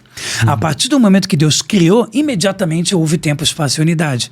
Então, por onde veio? Aí a Torá fala as 10 sefirot, que elas começam pelas 3 mães, que é o intelecto. Os 3 intelectos seriam a fonte de tudo, que a gente chama de Chokhmah, Binah e Dat, que basicamente é intelecto, sabedoria e entendimento. É como se nivela e se compreende a sabedoria maior. E essa sabedoria maior, que é chamada de mãe, que é engraçado que na Kabbalah, quanto mais elevado é falado mais no feminino, as coisas, ela é quem vai ativar as 7 filhas, que é bondade, bravura, perfeição, esplendor e todas as 7 ramificações. Então, as 10 sefirot, que a gente chama de árvore da vida, que é muito ouvido isso no judaísmo, elas são quem precedem tudo que veio a existir no mundo. Tudo no judaísmo que você quer estudar Kabbalah, você vai para as 10 sefirot. E o que vem depois, que seria, no caso, a reencarnação? Vocês acreditam? 100% na reencarnação, claro. Vida após a morte. Porque isso é diferente do catolicismo, por exemplo. É verdade, certo? Eu tenho alunos, né? Poxa, a gente não acredita. Por o evangélico também não. Né? Porque entra a Torá oral e Kabbalah. Eu acho que já começa por aqui. A Torá escrita, muitas coisas ela não fala de modo claro. Se você pega em Jó, por exemplo, tem uma frase que fala e a alma virá pela primeira, segunda e terceira, e aí o juízo será completo. Tá, mas não está literal. Então a Torá oral vem e começa a dizer vida após a morte, por onde a alma vaga, e aí ela sobe tantos níveis espirituais, e se ela não fez o conserto dela, Não importa quanta bondade ela fez, o conserto não feito precisa voltar. Então a gente chama de Gilgul Neshamot, que é a volta, como se fosse um circo, uma bola de neve rodando. A bola de neve é o quê? Ele vai pegando a característica das primeiras vidas, você vai se tornando o resultado das passadas, até conseguir chegar naquele teu Yehud, que é no teu máximo conserto final. Nossa. Então, na Kabbalah é 100%. Igual a roda de Sansara no hinduísmo. Sim, mas a dúvida que eu fico o hinduísmo fala sobre isso. Mas a dúvida que eu fico é se acredita em vidas passadas, vocês acreditam que existem algumas questões de autoconhecimento intrínsecas a nós, pessoas, que estão ligadas a memórias ou crenças limitantes advindas de ancestrais nossos? Quando você fala ancestrais, também está tocando em vidas passadas, não? Sim, vidas passadas. Os seus, na verdade, os seus parentes, entendeu? Sem a menor dúvida. Pelo judaísmo, pela Kabbalah, que é baseado 100% nisso. E basicamente só nisso.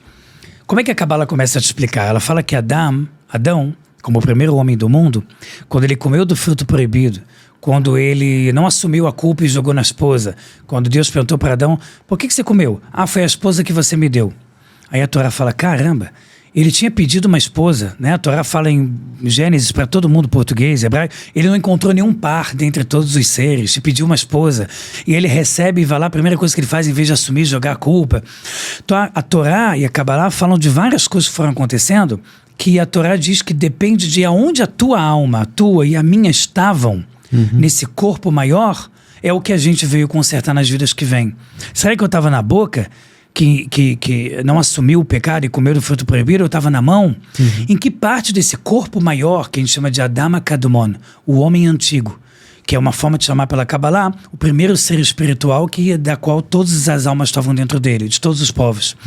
E que dependendo de onde eu estava, é o que eu carrego como algo a retificar. Então, sempre eu tenho crenças limitantes que são advindas de vidas passadas. Por outro lado, a Torá proíbe regressão. Por quê? Tem hipnose no judaísmo. Você pode ir até o momento que você nasceu. Tem futuro, mas não se vê. Por quê? Porque se eu olho passado demais, o futuro demais, eu estou indo contra livre-arbítrio. E livre-arbítrio é a base pra gente de tudo. Se eu souber exatamente o que eu fui na vida passada, eu falo, peraí, então não é só consertar aquilo? Beleza, mas se eu só consertar aquilo, pode ser que eu vou morrer muito antes, eu não vou seguir o caminho natural das coisas. E normalmente o judaísmo acredita que isso não vai ser bom para mim. Então deixa as coisas acontecerem para que você vá vivendo e junto com isso vá fazendo milhares de mandamentos positivos de bondade.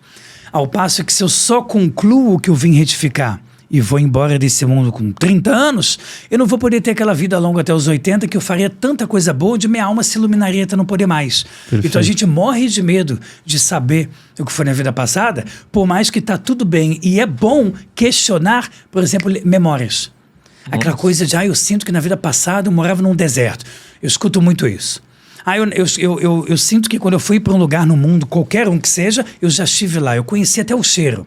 Cheiro, normalmente, né? A Kabbalah fala que é o único dos 5, não é tatos, mas o único dos 5 sentidos, que ele é só espiritual. A Kabbalah fala que é o cheiro é só espiritual. Então, tem muito cheiro que vai me conectar a memórias antigas, vidas passadas, eu tenho que ir a fundo nele, mas eu não tenho que chegar e acabou, tá aqui estampado na tua cara, eu fui isso, para que não atrapalhe a minha construção nesse mundo. E nesse sentido de memórias, como você comentou, e os sonhos? Quais seriam as interpretações dos sonhos? Tem interpretações divinas? Como que é no judaísmo? Muito. Primeiro, a gente pega a Torá. José, filho de Jacó, sonha que espigas estão se dobrando para ele, que o sol, a lua e as 11 estrelas, que são os filhos, o pai e a mãe, estão se curvando para ele, e no final estava tudo certo, ele foi o príncipe do Egito.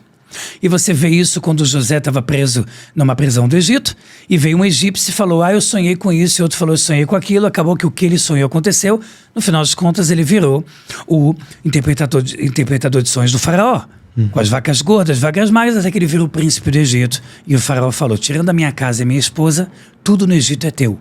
Ele virou o cara mais poderoso do Egito. Nossa. Então, muita interpretação de sonhos. Daniel com as visões, tem visão, claro, tem sonhos, mas direto. Rei Salomão, que Deus veio ao sonho e falou, o que você quer, que o que você quiser eu te dou.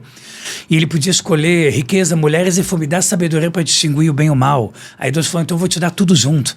Então ele casou com 1000 mulheres, tinha 300 mulheres, 700 concubinas, um dos reis mais poderosos do planeta. Nunca teve uma guerra.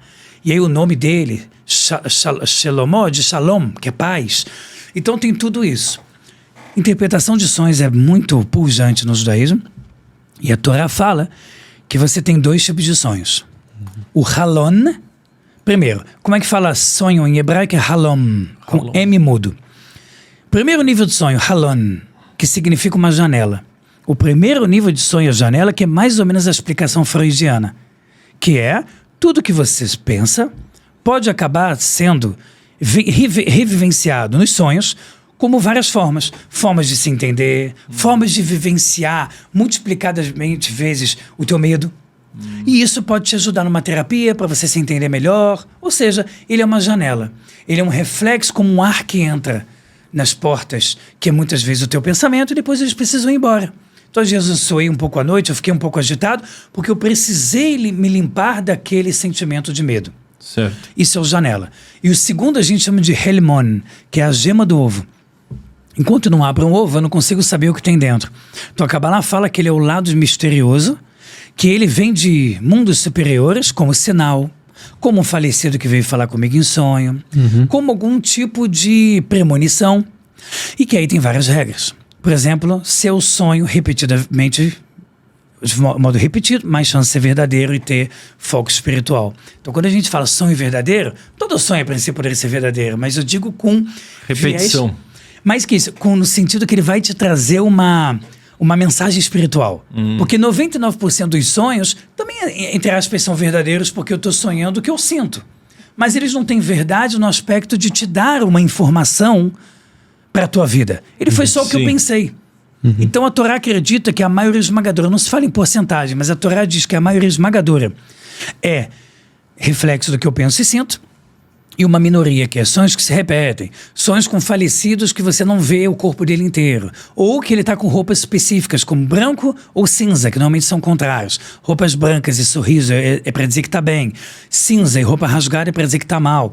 E aí você começa a ter 1 milhão de interpretações de sonhos. Então tem livros da Kabbalah, milenares, só sobre a interpretação de cada tipo de sonho. Caramba. Quer ver uma coisa legal, que eu não sei se influenciou ou não? A Torá diz que quando você sonha com uma serpente ou uma cobra, normalmente significa que tem algum problema de saúde que vai ser curado. E aí o que eu acho legal? Quando você pega a representação da medicina, se eu não me engano são 2 serpentes. Verdade. Então eu fico pensando assim, em algum momento da história, houve esse ensinar e também receber, né? Judeu ensinando e também aprendendo com vários povos.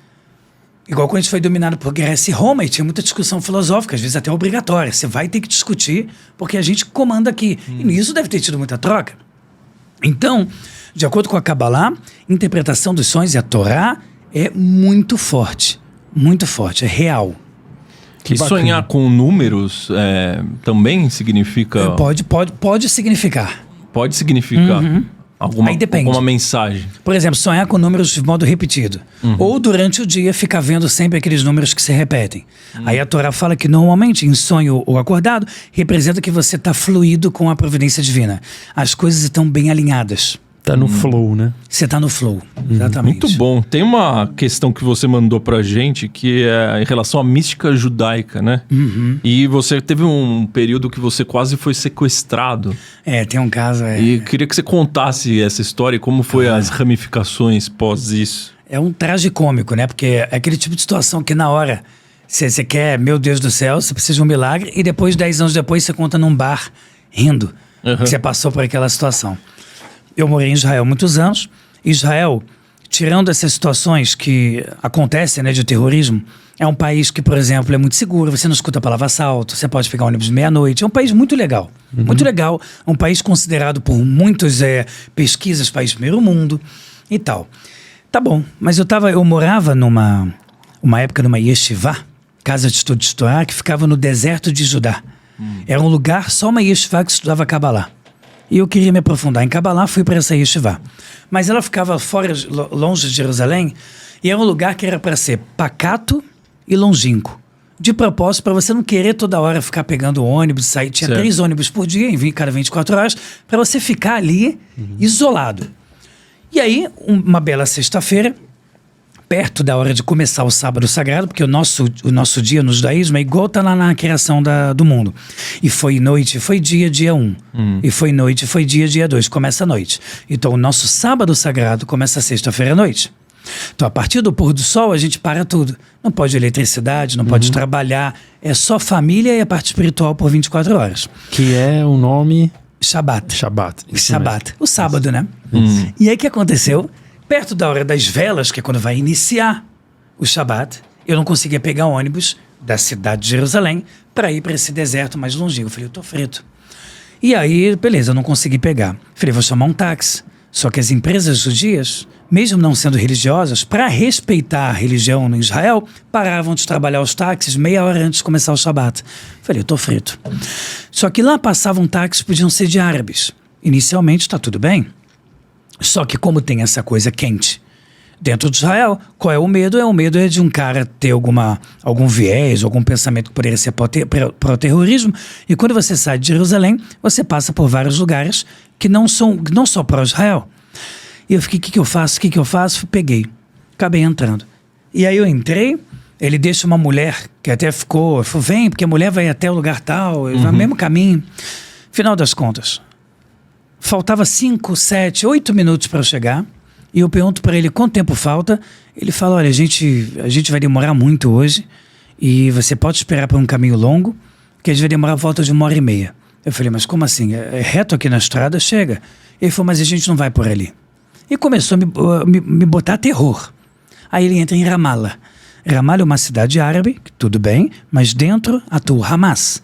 O grupo terrorista, homem-bomba, galera que não gosta muito do judeu. E aí vem o Fauda, que é o nome uma famosa série. Fauda em árabe significa bora. O que é o bora?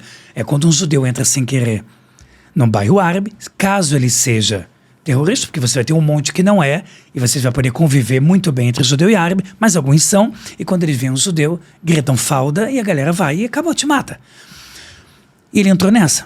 Nossa. Aí eu falei pra ele, por que você tá entrando aqui? Ele falou, porque a gente vai passear um pouco, pode ficar tranquilo, vai demorar muito. E você tá com medo? Eu falei, por quê? Ele falou, porque é pra você ficar com medo. Eu vou te levar pra outro lugar. Louco. Aí eu falei, acabou pra mim. 1h30, falei, pô, não faz sentido, ele me cobrou um preço ridículo. Falei, isso deve ser um sequestro, porque eu tô dentro de uma cidade onde atua o terrorismo, onde um árabe de bem também vai ficar com medo de sair andando por qualquer lugar. Sim. Eu fiquei, o que eu faço? E aí no momento, eu lembrei, né, Tzedakah Tatzelim Mavit, que a reza e a caridade salvam da morte. E imediatamente eu comecei a fazer algumas rezas, uma mais famosa que tem a Ana Bekoar, que é uma reza cabalística muito famosa, no Brasil também. Eu comecei a fazer ela, comecei a ler salmos e falei Hashem é Deus, né, em hebraico. Se você me salvar dessa situação, eu prometo que eu vou fazer um trabalho voluntário, uma caridade, como eu nunca fiquei tão bondoso também na vida, né? que eu vou dar assim... Nessa hora, que eu vou dar assim, único. E eu nunca vou esquecer. Eu já estava assim, para desmaiar. Porque eu abro a porta ou não abro. Porque eu fiquei pensando, em pânico, se eu for embora, eu tô frito. Mas se eu lutar contra ele, bom, não sei lutar muito, então não sei o que eu vou fazer. Eu fiquei em pânico total. Inicialmente eu ia, na minha cabeça, né? Vou morrer. E eu fiz isso, Ana Bekoar, salmos e prometi para Hashem, sem brincadeira. Isso não deve ter passado 2 minutos. Ele deu uma freada no carro e falou, hoje não. Só falou hoje não. Saiu de Ramallah para uma travessia e em 5, 6 minutos ele me deixou aonde eu tinha que estar. Eu fiquei naquela pergunto, não pergunto. Quando eu já estava saindo do carro, eu estava tremendo, não perguntei nada e ficou por aí. Quando eu fui conversar com quem era já israelense, ele falou, cara, isso não existe. Não existe o cara brincar mudar de ideia, né? Não, e também brincar de entrar no lugar onde atua Hamas. Cara, Hamas é ISIS. Sim. Estado Islâmico. Não faz o menor sentido. Eu vou brincar de passear onde o Estado Islâmico atua. Ele falou, não faz o menor sentido. A lógica é tentativa de sequestro e alguma coisa, ele ficou com medo. Na cabeça dele, eu acredito que alguma coisa ativou do tipo... Na minha opinião, esse é um milagre revelado. Mas o que Deus deve ter ativado na cabeça dele? Talvez alguma coisa menor, do tipo, caramba, não tá batendo, vai dar errado, tal coisa aconteceu, é melhor eu não fazer hoje. Nossa. E aí eu voltei. Para qualquer israelense que eu conto que nascido lá, fala, não existe brincar. Caramba, foi uma intervenção divina, provavelmente. É isso que eu acredito. Tocou muito, alguma muito, coisa muito. dentro dele, uma parte mais amorosa, né? E é a possessão espiritual. Exato, eu ia falar isso. Eu só até comentei, é um caso que eu nunca contei. Uma honra nossa, hein, receber uma honra, não. Eu acho que faz parte de... né, quando eu tive esse convite maravilhoso de vocês, e eu olhei a rede social, olhei como vocês trabalham, eu falei, cara, é um lugar tão sério que vocês têm. E até o formulário de vocês é tudo tão profissional. Eu falei, caramba, quer saber? Vou dar uma de louco. Eu vou contar esse caso. Por que eu digo dar uma de louco? Porque esse é o tipo de situação que vocês comentaram. Tem um pouco, às vezes, do judeu, certos assuntos ou certos pontos ficar mais entre judeus, talvez até pela polêmica do assunto, e tem. Esse é um deles. Então eu sempre conto em mentorias de 10, 15 pessoas que eu já conheço a dedo, ou na minha escola, ou seja, onde eu estou muito em casa. Certo. À vontade. Legal. Então, obrigado, primeiramente, pela confiança que vocês me passaram. O caso é o seguinte, um rapaz no Rio de Janeiro, em Copacabana, que ele é judeu, mas ele começou a namorar uma mulher, que eu não sei a religião dela, mas fazia todos os tipos de trabalho espiritual, sempre com muita raiva, sempre com muito ódio, sempre o que eu posso fazer de mal para alguém. Eu tenho certeza que não era nem a religião, era mais ela. E eles namoraram. E esse cara, anos depois, veio me procurar porque ele disse o seguinte, ela ficava recebendo um monte de coisa, do nada ela acordava, cara modificada, tinha que fumar, não sei o quê, um negócio muito sinistrão. E quando ele quis terminar com ela, ela falou, você tá querendo me fazer, você tem outra, você não sei o quê. E ela falou que gerou um negócio na cabeça dela, que você tá frita comigo, você tá frito comigo. Aí ele falou, vai fazer alguma coisa pra mim. E o namoro, que eu tô resumindo meses de namoro aqui em segundos, era baseado nisso. Ela recebendo coisa, ela fumando coisa, o negócio tal, a entidade tal mandou fumar, e era uma coisa muito negativa. Quando ele se separou dela, namoro, ela falou, você tá frita, eu vou acabar com você. Passado alguns meses, ele começou a ter uma sensação que ele começou a buscar psiquiatra, que eram sensações parecidas, diagnóstico, né? Diagnóstico. Características de esquizofrenia, que é alguém dentro dele conversando com ele, alguém tentando convencer ele de alguma coisa. E ele não procurou um rabino, ele era tradicional, ele não era religioso, mas no judaísmo tem poucos casos que são falados disso. Aqui é meio maçonaria, grau 33, tem um negócio no judaísmo sobre possessão que de forma geral não se fala. Tem alguns livros que falam e não deixam traduzir, não é falado. Certo. E esse rapaz começou a apresentar isso, mas jamais vai procurar um rabino, porque não é muito comum. Então ele procurou um médico. E o médico era inclusive judeu, meio ateu, porque o judeu também é meio 880. 80% dos judeus não são religiosos, por pesquisas americanas. 80% dos judeus não observam o judaísmo, a não ser coisas extremamente pontuais. Feliz Ano Novo Judaico, e manda um emoji. Shana Tová, exatamente. Mas 20%... Um metucá, pô, o cara tá quase judeu. Tá bom, hein? O cara tá quase judeu. Meia conversão feita. Tá brincando. Mas não é muito comum. E aí, o médico falava, cara, isso tá parecendo esquizofrenia. Um grande psiquiatra judeu do Rio de Janeiro. Começou a fazer vários exames nele, cara, esquizofrenia. Só que até um belo dia que chegou uma situação que o médico ficou em choque. Qual que era a situação? Ele falava, doutor, eu sinto como se uma coisa andasse pela minha pele. E aí me fez lembrar o filme Múmia. Sabe que esse cara velho. Ele falou, e isso me dói muito. Ele falou, isso é coisa da tua cabeça. Numa das conversas que ele teve, ele sentiu isso acontecer, ele mostrou pro médico. E o médico falou, olha, eu rasgo meu diploma, mas eu não conheço isso na literatura científica. Vai procurar uma religião. Aí ele falou, tô frito, porque se um médico judeu ateu falou isso, eu deve ter alguma coisa estranha. Ele foi para um rabino. Era um rabino que ele não era o que a gente chama de ortodoxo. Não ia pegando muito a coisa assim, a Torá, digamos assim, milenar. É o que a gente chama do reformista. Nada contra, com todo o respeito do mundo, tem amigos reformistas, mas qual é a ideia dos judaísmo reformista? Bom, tá na palavra, é reformular, é reformar, é dizer, quem disse que Deus se importa com esses detalhes? Poxa, Deus é amor, então não precisa fazer desse jeito, é a coisa modificada para a nova geração conseguir fazer. Eu até entendo e julgo bem, mas na Torá a gente não vê isso como uma coisa legal. O que o rabino falou para ele? Falou, cara, Você não acredita que foi uma mulher fazendo uma espécie de macumba? Porque por mais que não seja da religião, que não deve ter sido nem macumba, mas muitas vezes o brasileiro, talvez, e eu, Elial, também falando de mim, por ignorância, dá esse nome, né? Esse nome assim. Vai numa macumbeira. Não tem, porque não tem o que fazer isso no judaísmo. E aí ele falou, então eu vou. Qual que era o negócio? Alguns meses antes, ele já estava 7 meses com isso.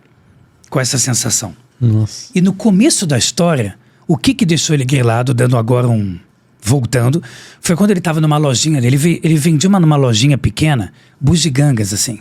Coisas assim aleatórias, em Copacabana. Ele falou que entrou uma senhora, com gorro, não deixando nem ver o rosto, e começou na frente dele roubar as coisas. E na hora de ir embora, ele falou, você não pode roubar. E eu dou o nome desse judeu de Yossi, porque ele fala, conta minha história à vontade, mas não dá o meu nome. Então o apelido de Yossi, que é tipo José em português. Então é o Zé. Que engraçado, nunca parei de pensar nisso, mas é o Zé. Ele foi o nome de Yossi. Aí o que aconteceu? Ele falou que essa senhora, na hora de ir embora, não vou devolver. Na briga de me dá isso, essa senhora mordeu o dedo dele com uma força brutal e quebrou em pedaços os ossos dele. Nossa. Ele ficou em choque porque ele achou aquilo muito macabro. Uma senhora que eu não consigo ver o rosto, que morde o meu dedo e quebra meus dedos. Quando passa esses meses que o rabino falou, reformista, vai e procura, então não foi a macumbeira? E de novo, com o respeito do mundo, tá? Com a macumba, que eu sou leigo. Com certeza não era essa religião. Vai lá. Quando ele foi, na 5 de julho, na rua 5 de julho em Copacabana, ele viu cartazes de uma mulher famosa da religião tal. Quando ele entra, quem era? Era a senhora. Era aquela senhora que tinha mordido o dedo dele. Aí ele ficou em choque. E ele falou, o que eu tô falando? O que é você? Gaguejando, ela falou, eu tô te esperando há um tempo já, para te dizer o seguinte, a tua ex-namorada fez tal coisa para você. Se você me pagar tanto, eu desfaço agora. Ele ficou com ódio, desespero. Ele tentou se matar 2 vezes, ao longo desses meses. Dores, coisas absurdas, características de esquizofrenia, coisas dizendo para ele vai acontecer coisa no dia seguinte, acontecia isso que estava deixando ele mal, era algo que estava acabando com a vida dele. Ele falou, eu quero ir embora daqui, começou a xingar ela falou, só me diz uma coisa, você é judeu? Aí ele falou, eu sou por quê? Ele falou, porque pro teu povo, você deixou várias portas abertas, e é por isso que eu consegui fazer. E saiba que tem vários dos meus que gostariam também de entrar em você para te machucar. Olha. Eu falei, cara, antissemitismo até na galera que já morreu? Que cara. quer também te pegar. E aí, ele saiu de lá e procurou um rabino. Um rabino que eu considero mais sério, que vai pegar Torá, Cabalá, na veia, como eu costumo brincar falando. E o rabino falou, olha, não faz sentido nenhum ser físico. Digamos que seja também, mas tem alguma coisa espiritual. E aí, começou uma saga que durou quase 7 anos. Eu fico, caramba, 7 meses no Brasil, depois 7 anos ao todo até a coisa terminar. O que aconteceu? Um rabino dele se conectou com o de Israel, começaram na época a fazer Skype. Skype era a parada. Isso deve ter o quê? 15 anos atrás. Era a melhor forma de se conectar. E aí botava rabinos cabalistas para fazer várias perguntas, tentando ativar essas almas, falava em hebraico, aí a alma respondia em hebraico. É interessante, porque o cara mesmo, Yossi, era tradicional, e só falava 2, 3 palavras em hebraico, digamos 10. Mas quando ele ativava e começava a falar nomes de Kabbalah, o rabino, alguém do nada nele mudava a cara, falava em hebraico antigo. O Zé? O Zé.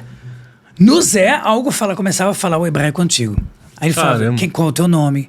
De onde você veio? E no judaísmo é importante saber o nome da alma, porque assim pode começar a jogar. Não, eu rezo pelo teu nome, eu elevo a alma, sai daí. Como você morreu, porque se eu souber como você morreu, talvez eu entenda um pouco do que retificar e te ajudo. E a ideia toda da alma era dizer, não vou dizer o meu nome, não vou dizer isso. Bom, ele foi para Israel. Pulando agora a história, ele foi para Israel, e esse rabino ligou para mim e falou, você pode receber ele na tua casa? Eu não era rabino. Eu estudava anos numa yeshiva e estava noivo. Ele falou, tá bom, tem um problema espiritual, ele me contou um pouco, mas eu não entendi muito bem, foi problema espiritual, todos nós temos. Não estava ligado ainda. E aí, recebi ele na nossa casa lá em Jerusalém. E aí eu comecei a ver coisas que Hollywood não mostra. Por exemplo, a gente ia botar o tefilim. O tefilim é uma caixa preta que a gente coloca no braço e entre os olhos dos homens, que tem muitos nomes sagrados, e a gente reza todo dia de manhã com ele. Chama tefilim. Tzedakah, caridade, que a gente tem a obrigação de botar todo dia, fora os 10% do mês. E aí, tudo que eu pedia e tentava ajudar ele a cumprir tal mandamento, acontecia algo muito bizarro. O exemplo mais típico era: toma aqui, ó, uma moeda, e vou pegar uma caixa de tzedakah, que depois a gente vai dar para alguma pessoa pobre, não, alguma coisa. Sempre que ele pegava a tzedakah para colocar, eu vinha inchando a mão dele e jogando a moeda fora. E aquilo para mim era coisa de filme. E eu ficava vendo aquilo e falei, isso não pode ser. E aí minha mãe falou, não pode ser. E a gente viu e começou a levar ele para vários cabalistas em Israel. E eu fui começando a descobrir coisas que eu não conhecia no judaísmo, que você não vê numa yeshiva. Rabinos que entravam em contato e falavam, se você me ajudar a ninguém saber quem sou eu cuido do caso. Que no final dos contos foi esse rabino que conseguiu curar. Era um rabino ultra mega humilde. E ele falou, se você me ajudar a ninguém saber nunca o meu nome e tal. Então eu tinha que sair com ele com venda, porque se você botar depois no Google, no YouTube, caso Dibuk, que Dibuk significa possessão, que vem da palavra Devek, que é uma alma colada. Então, que talvez até do português, depois eu fiquei pensando, veio a ideia encosto. Que é algo que encostou, Dibuk. Você pode depois no YouTube, caso Dibuk, tal, você vai ver diretamente reportagens e repostagens em Israel sobre o tema específico que foi com esse cara do Yossi. Então a gente ficou com ele meses na minha casa, onde a gente vendava ele, todo mundo queria saber quem era ele, televisões queriam saber quem era ele, e a ideia era sempre levar para algum lugar escondido para tal rabino cuidar. Alguns rabinos ajudaram, mas esse que era tipo, eu falo brincando, era o Dragon Ball Z da Kabbalah, ele foi quem conseguiu resolver. Ele conseguiu falar para a alma quem ela era, e era uma alma judia que vagava desde a destruição do segundo templo, e ela tinha ódio de uma família, ela matou uma família inteira, e ela recebeu um tempo indefinido de vagar, que chama na Kabbalah Kaf Akela, que é quando a alma vaga. Quando ela foi parar numa ideia de Rio de Janeiro, eu não sei, mas eu sei que ela era uma delas. E aí depois tinha mais outros dois, que era um matador de aluguel e um índio que fazia um monte de idolatria. E aí essas três ficavam falando. Dentro do Zé. Dentro do Zé. E esse dentro e falava era coisa mais absurda do que a outra. Ele começava a ameaçar o rabino, a todos nós estávamos ajudando, e falava, porque daqui a tanto tempo vai vir a polícia, porque a gente tinha que amarrar ele. É negócio de doido, a gente tinha que amarrar o Yossi porque ele ficava extremamente forte. Quando começava a baixar alguma coisa, e a gente tinha que amarrar com corda. Aí eu tinha um amigo que era um soldado no exército, que era bem forte, amarrava ele de vários chifres, a gente levava ele quase que na mala do carro, era sempre parte de trás, e tendo que falar pro taxista coisas do tipo como, ele é esquizofrênico, ele é maluco, ele é psicopata, ele é bipolar, então eu tô amarrando ele. E a maioria acreditava. E aí acontecia coisas do tipo, daqui a tanto tempo vai chegar a polícia e vai acabar com vocês. Aí passava tanto tempo exato, sirene acabou pra gente. Porque a gente fazia essas sessões em bunker. Bunker, onde em Israel normalmente se vai quando se escuta sirene. Sim. Porque é um dos poucos lugares que a gente podia ir para o negócio funcionar. Olha, gente, é coisa de louco. E aí? E aí, no final das contas, esse rabino conseguiu tirar. Então ele conseguiu saber o nome dos três, ele conseguiu saber o erro e retificação dos três, ele começou a fazer combinados. Então com a alma do judeu ele falou, se você sair, eu faço o Kadish. A Kadish é uma reza judaica que se faz por 1 ano para elevação da alma. Olha. A alma não queria. E esse rabino sabia machucar a alma, sabia fazer para sentir sofrimento e querer sair. Aí ele saiu. Ele falou, mas eu só saio se for no Shabat. Aí o rabino sorriu, já entendeu, mas falou, por quê? Ele falou, porque no Shabat, certos níveis de vergonha no mundo espiritual cessam. Porque se conecta, se ilumina. Então eu vou ter algum momento de paz até voltar aos dias da semana. Até que no final das contas esse rabino conseguiu tirar, fez um monte de coisas para fechar ele, dar mitzvot, mandamentos da Torá para ele parar, e esse cara se tornou uma pessoa ultra mega elevada. Porque ele porque foi um pouco mais de 7 anos ao todo, quase 8, 7 anos, 7 meses, um pouco mais de 7 anos, onde ele sofreu muito e viu coisas, e a gente vivenciou coisas. Nossa, era uma possessão espiritual mesmo. E eu digo mesmo porque não é comum ver no judaísmo e nem falar. A gente não é muito da linha de que quando você vê nas religiões, todo mundo tem, todo mundo tira, a gente vê isso como não é muito sério. Na nossa cabeça lógica, para acontecer um caso de possessão, assim, a gente vai ter que excluir tudo. A gente vai ter que excluir todas as opções. Então ali foi um caso onde eu vi milagres revelados na minha frente, situações físicas que não fazem o menor sentido. Por exemplo, vou te dar um exemplo. Tem um pergaminho no judaísmo, chama mezuzá, que a gente bota na porta. Que põe na porta? Então, a minha casa toda, tirando o banheiro, na parte da direita do umbral da porta, tem que ter esse pergaminho onde está o Shema Israel, ouça Israel, que é a reza mais famosa pra gente. E aí, um belo dia na nossa casa, o negócio lá começou a baixar, ele começa a mudar a cara toda, voz, rosto, olhar, tudo. E ele falou, esse pergaminho do teu quarto tá com a letra tal apagada. E isso pra gente é uma ofensa, porque a letra apagada significa que é ruim espiritualmente. Eu peguei o pergaminho, abri, tirei do durex, abri lá tal, e aquela letra tal que ele falou estava apagada. Então essas coisas foram acontecendo ao longo dos meses e me deixando muito chocado. Caramba. Então aquilo me levou para um lado da Kabbalah, para um lado da vivência. Mais místico. Muito místico. Então foi um aprendizado enorme para você. Gigantesco. Sensacional. Caramba, que incrível, hein? Nossa, que honra receber essa... Aqui no Lean ainda, não é propício para isso. É total. Muito bom, Eliel, muito bom. Vamos falar com a galera lá de casa? Sim, vamos falar com a galera.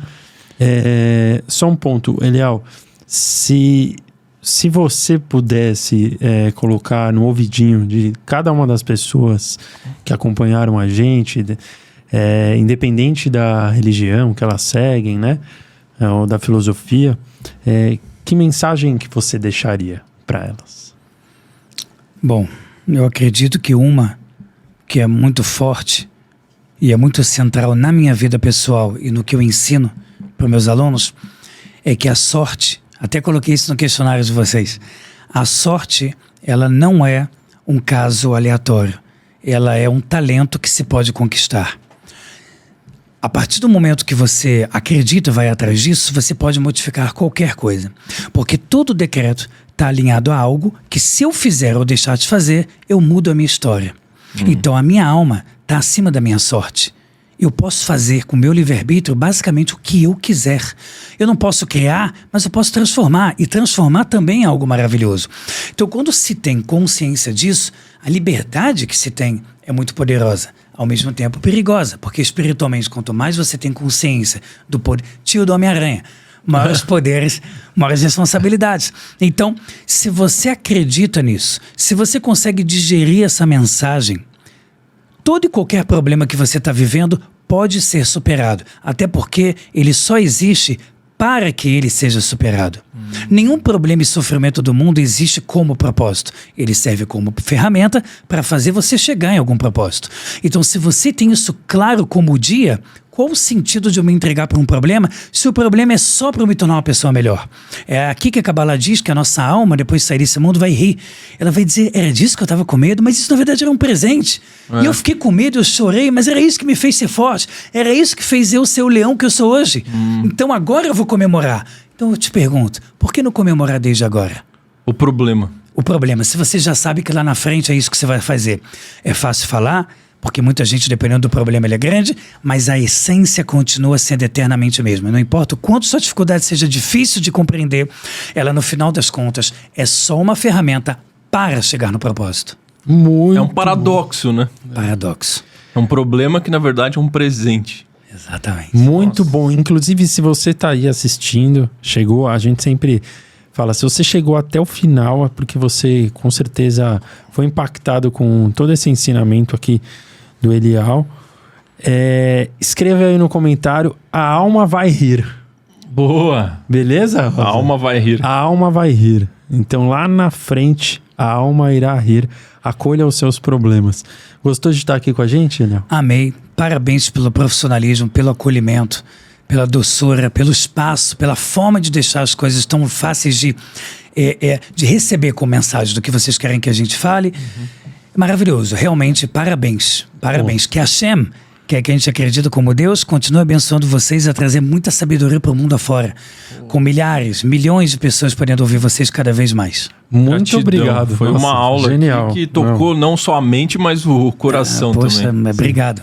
Obrigado mesmo, e mais pra frente você volta aqui. Né? Vai ser um prazer imenso. Vai ser um prazer, o prazer será nosso.